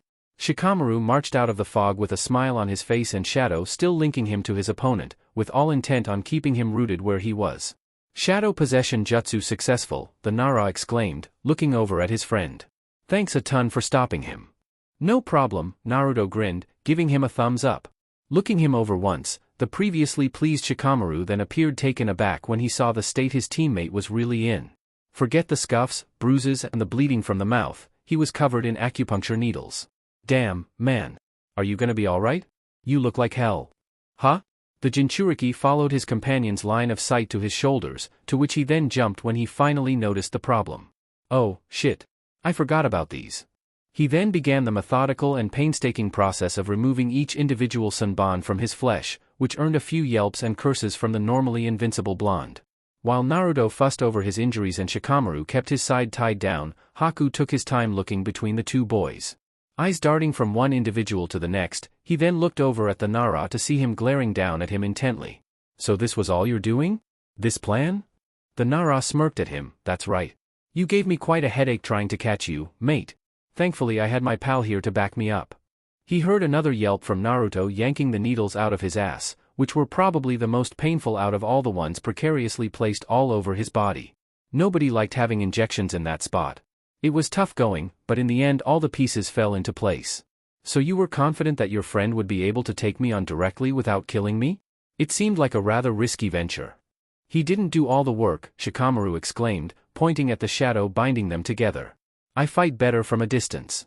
Since I could see the whole thing from where I was able to pull Naruto out of harm's way whenever things got too dangerous for him or couldn't see where he was going. I needed to keep tabs on his positions anyway till he had a hold over you. So in a way, I never left his side. Haku smiled. You are a most loyal friend and comrade. Each of you is always looking out for the other. He then glanced over at Naruto, brought near to tears from having to pull out so many barbs. Is this one of the precious people you were talking about, Naruto? The jinchuriki looked at him with a blink. Processing the question quickly, he then nodded. That was all the answer Haku needed before he turned his gaze towards the ground. Then I have lost, both in this battle and in my conviction. Man, you have a really weird habit of attracting strange opponents, Naruto, Shikamaru chuckled while looking over at his teammate. Are you sure you're not doing this on purpose? The boy in orange shrugged while shaking his head. I swear, I have no idea what's going on. Well, in any case, Shikamaru began again before glaring off in the other direction, where he could hear Asuma and Zabuza's fight still going on. The sparks they could see in the mist, as well as the occasional blasts of fire, explosions, clangs and whatnot, told them that their duel was reaching its climax.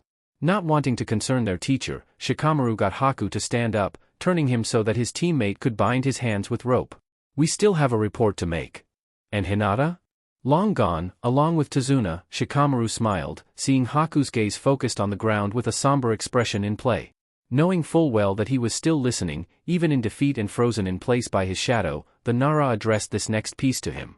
Don't even bother looking for them. You won't find your target here. I know that, Haku said, lightly smiling once more as his ears perked to those words. You wouldn't have left him unattended or unguarded. A wise shinobi like you is truly a force to be reckoned with out on the battlefield, if not the most unlikely. Funny. Though I appreciate the compliments, aren't you supposed to be, like, our enemy? Shikamaru asked, sounding a little bit amused. Honestly, this guy was way too friendly to be working with someone like Zabuza. What was his deal? I am. But consider me the better of the many you are likely to face in your future, Haku replied. His once happy gleam suddenly became downcast as a serious one took over, his eyes landing on the pair flanking him. The light in his cheeks was wiped away and quickly overcome by a look of dread and foreboding. This is especially the case with your mission to this country. I'm afraid that we are not the only ones you should be concerned about. This announcement did not sit too well with Naruto or Shikamaru. The two ragged teens looked across at one another, silently contemplating the meaning behind those words. Not the only ones? The jinchuriki queried. There are more. Shikamaru asked, looking across at their captive. Who? Haku frowned. Devils from across the seas. Oh. Asuma was currently on his knees, glaring furiously at his foe also standing in place and spilling blood all over the grass. The fight that had transpired between Asuma and Zabuza following the pair trading two of their best hits against each other became as violent as it was gory. Who knew that a battle between ninja using stealth and timing as their main elements could turn so ugly? In the engagements to follow, Zabuza kept trading shots with his target, coming at him from every possible angle, swinging his massive cleaver. While he had managed to score some punishing blows, including two more across his opponent's chest, his shoulder, a massive gash across his back and legs, it didn't stop Asuma from moving. Oh no. The guy fought back tooth and nail. Using Hien, the guardian ninja wound up slicing Zabuza's blade in two when he didn't expect the man to mold his element with his knives. From then on Zabuza started being extra careful with his attacks, but ended up getting cut up on his passes before eventually being set on fire by two katan jutsu his opponent was able to chuck on two separate occasions. The battlefield they were currently using had become muddy and almost impossible to move in. This was all due to Zabuza becoming fed up with his foe continuously evading him, and after performing the dozens of hand seals required, dropped a Suetun, Suryuden no Jutsu right on top of his head. The attack had ripped apart the nearby trees and soaked the ground, but it was cut to ribbons when Asuma used an enlarged version of the futon, Kazakiri no Jutsu, and repelled it. This made moving for them on the terrain ridiculously tiresome and the whole battle turned into a brawl. Asuma panted, his blades dropped in front of him. Spitting out blood from the last kick his foe managed to land on his ribs, he looked up to see Zabuza shaking where he was standing. Aside from having part of his body burned, the swordsman also had cuts crisscrossing his chest, back, 2 kunai lodged in his left arm and stopping him from using his cleaver to its full effectiveness, and a couple of kunai stuck in his left leg. It had been a real mess for both opponents. "You really are a tough one," Zabuza chuckled painfully, staggering forward but instantly stopping on the first step, his knees nearly buckling under the strain. The rogue then realized that if he moved forward anymore and his limbs gave way, he wasn't getting up again. He was effectively grounded. "Fuck, I hate you so much right now." "The feeling is mutual," Asuma grumbled back, reaching over and grabbing his trench knives. He groaned as he pulled them up, but couldn't find the strength to hold them. After blocking so many swings from that massive sword, his muscles just couldn't cut it anymore. "Damn it, come on, body. Move." Zabuza laughed out loud. "Can't get up, huh? Perfect. I'll finish you off right here, right now."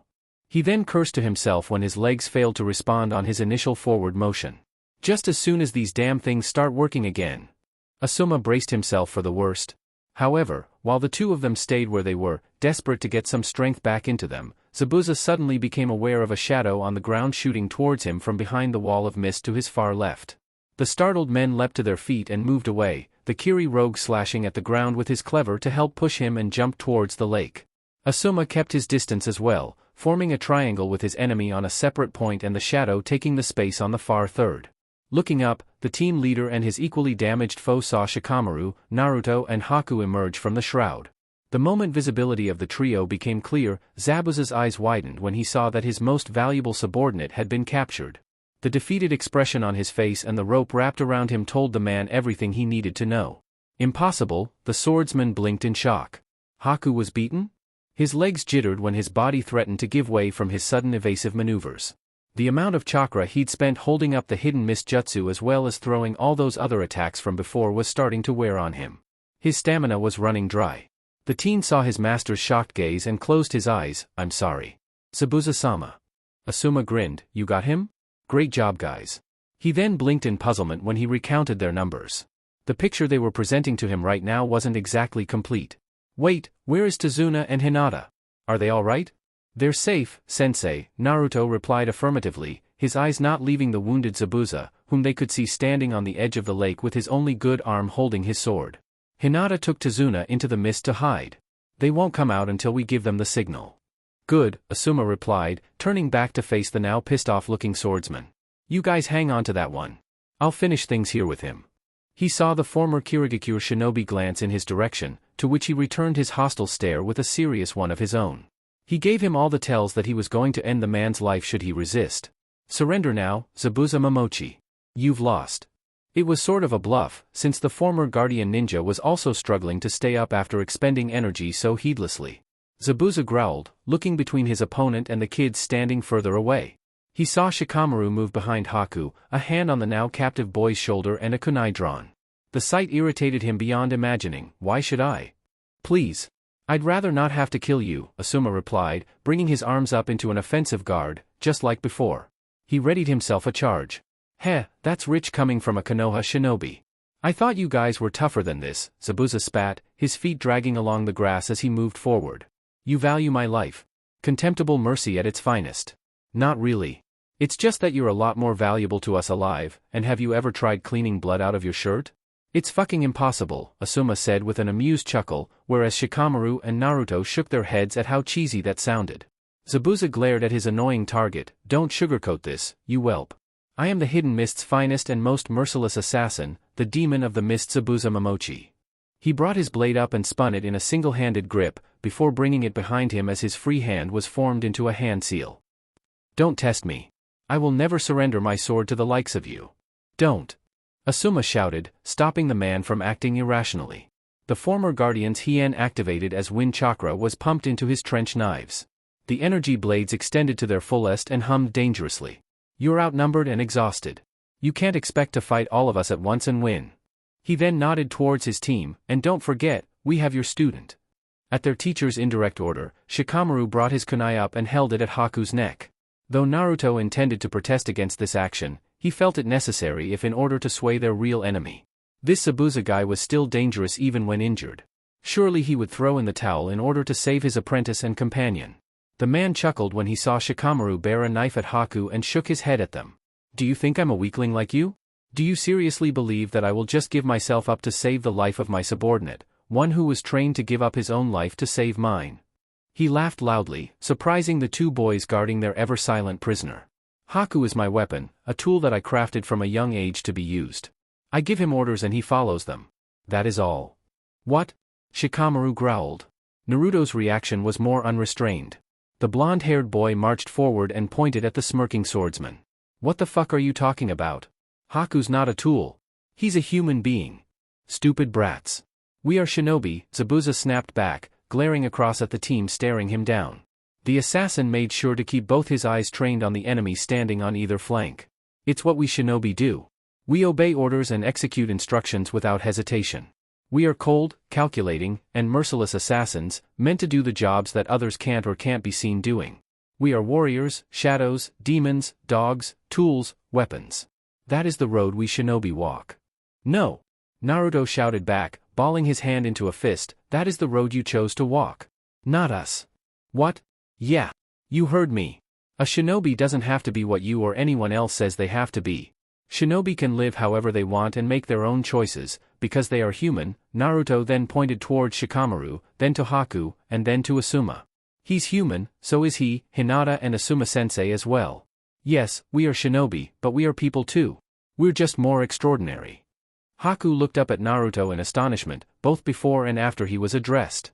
Though he didn't know why, the assemblage of words that were spoken in contest to his masters appeared quite vivid as well as impressive.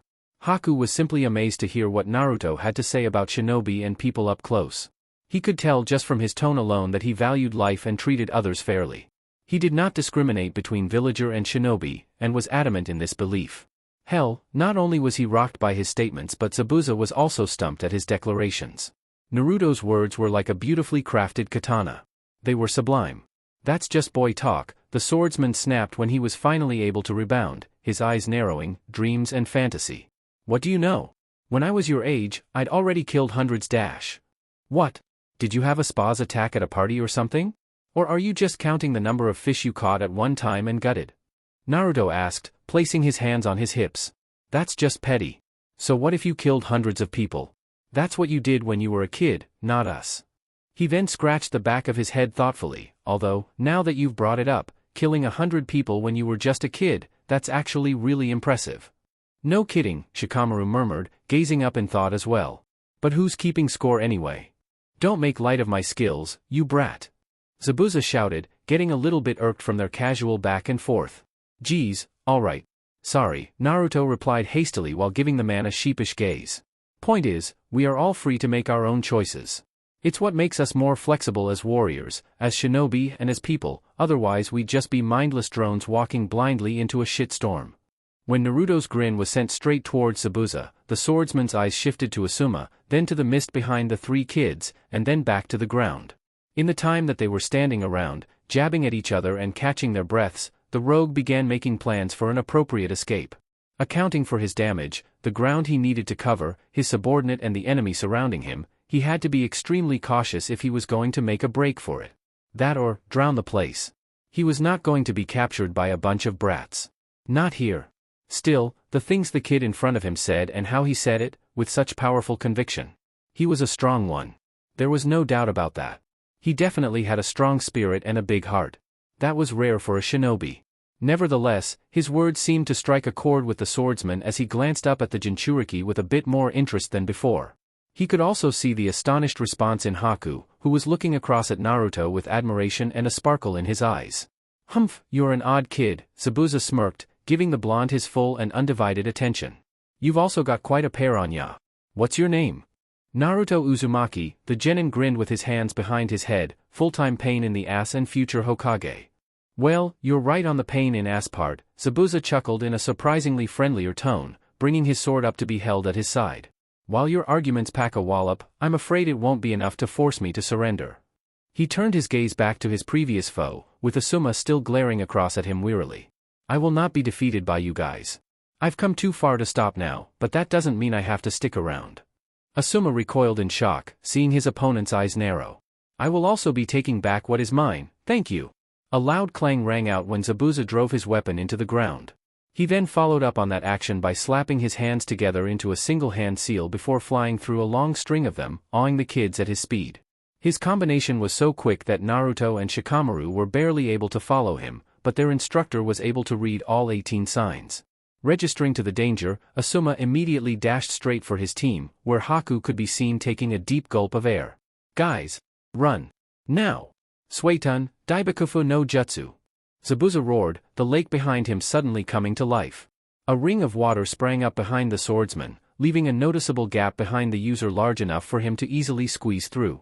The spinning vortex undulated violently, startling Naruto and Shikamaru at the amount of power they could see in it a split second before absolute chaos fell upon them. Just moments after reaching his team and coming to shield them with a cross-arm block, his hien glowing brightly, Asuma and his squad watched as a massive surge of water suddenly rose into the air several meters above the ground.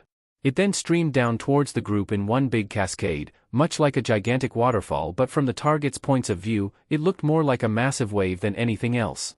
Zabuza disappeared behind the wave as he unleashed the full power of his technique. It crashed into the shore before scooping up all those in range. Asuma took the full power of the wall of water before all of them, Haku included, were inevitably swept away. What felt like an eternity of torment passed as the whole of Team 10 was sent spiraling through the currents and whirlpools of the outrageous jutsu, which swallowed up the clearing and decimated everything in its path. The earth, grass, rocks and trees were ripped asunder as the wave tore across the field before slamming into the tree line at full power, where it eventually stopped as the trees broke it up. Like that of a tsunami blasting into a beach, laying waste to everything in its path before sinking back into the ocean, the torrents of the jutsu eventually receded, leaving the 3 members of Team 10 coughing and retching on the ground beneath the shadow of the forest. Gasping for air, Shikamaru crawled towards a nearby trunk as the shallow waves left them and he laid against it, coughing up water before groaning in agony. It felt like every muscle in his body had been hammered and minced. That was the sensation he was feeling right now, and it was constant. Dude! What the fuck? The Nara yelled out, slamming a fist into the muddy ground before gesturing grandly to the absolute devastation of the plain in front of them. What the fuck kind of jutsu was that? It was fucking massive. Asuma groaned out from where he was lying before looking weakly up at his student. It was a water release, great waterfall technique. Yeah? And? Big-ass water jutsu, kid. Big-ass water jutsu, Asuma repeated several times before propping himself up on his elbows and panting raggedly. Thanks to his painstakingly long and bloody match with Zabuza, the Konoha Jonin had expended all of his chakra and strength, and as a result his body gave way. He hit the dirt face first, still coughing, still panting, and racked with damage. All 3 of them were drenched, but thanks to the efforts of the team's leader taking the full force of the jutsu and cushioning the blow somewhat by cutting into it with his wind blades, not only was Asuma left in agonizing pain, but he had saved them all. So kudos to that. At least the bath cleaned his clothes of the blood he'd shed from locking horns with the swordsman. That had to count for something, right? Fuck, that hurt like a son of a bitch, Asuma growled out while on the verge of crying. Man, you couldn't imagine the amount of pain he was in. He learned an important lesson here today, one which he would take to heart. Don't try to stop a fucking tsunami with a knife. That doesn't work. Great, now my uniform is soaked, the Jonin complained, picking at his vest and tattered shirt. Look at me. I'm saturated. Newsflash, Naruto panted, using the trunk of another nearby tree to help pull his battered body back to its feet. He then glared down at his teacher and team leader, wanting to put an end to his bitching. No shit. Taking in tremendous gulps of air after surviving a near-drowning experience, the jinchuriki then surveyed the battlefield. The once colorful and peaceful area had, in 1 second flat, been reduced to a muddy swamp. It was a goddamn wasteland now, all thanks to their enemy, who they had believed to be on his last legs. Once again, however, Zabuza Momochi proved to the entire world and his enemies that he was indeed one stubborn bastard. The proof was in the pudding. Fuck me, that was the best water ride ever. Naruto cheered weakly, pumping a fist into the air. Seriously? Shikamaru threw his arms out before letting them flop to his sides limply, at the same time looking incredulously across at his teammate. We nearly drowned and that is the best you can come up with? The blonde stuck his tongue out and rubbed his head sheepishly. Hey! Asuma said loudly, interrupting the pair's banter and grabbing his apprentice's attentions. He looked up at them respectively, now that they were finally on their feet. Where's the prisoner? A good follow-up question too.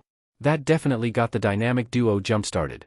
Remembering that they'd had precious cargo with them, Naruto and Shikamaru began looking around the area for any signs of their defeated opponent.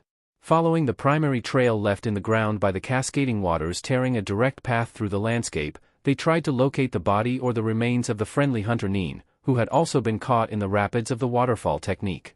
In their investigations, they were quickly presented with two possibilities as to what could have happened to him, one that he was dead and two that he had miraculously survived somehow. If he died then there was a good chance he was sleeping with the fishes now, literally. If he was alive, then, he had to be around here somewhere, probably choking on the same shit they were. A guy who was bound in rope couldn't have gone far. Right? That was their initial thought on the matter anyway? Until the pair remembered that they didn't tie up his feet when they captured him. Shikamaru's shadow possession jutsu saw to that filling. Once they realized their blunder, the two genin stood side by side and staring at the lake, no longer concealed by mist thanks to the absence of both Zabuza and Haku, with distraught and dejected expressions in full play. Now that the person they had captured was gone and that his students were left empty-handed and probably discouraged thanks to the lapse in attention toward an important aspect of their situation, Asuma couldn't help but laugh. Naruto and Shikamaru ignored the man as he started bawling hysterically and just stood staring crushed at the ruined clearing. Amidst the hollers of their teacher and the silence of Death Valley, a fish flopped out of Naruto's jacket and landed in a pond at his feet with a muddy splash, causing his eyebrow to twitch. While both he and his teammate stood slouched and miserable in front of their amused, badly wounded teacher, a squelching of feet off to the side drew their eyes to the woods, where they then saw Hinata and Tazuna come strolling out from their hiding place. The old man and the kunoichi looked on in astonishment at the complete and utter destruction laid before them, before turning their attention towards the team slumped up against the trees. And Naruto-kun? Hinata murmured, gulping when she saw the downcast expressions of her two teammates. Why are you all wet?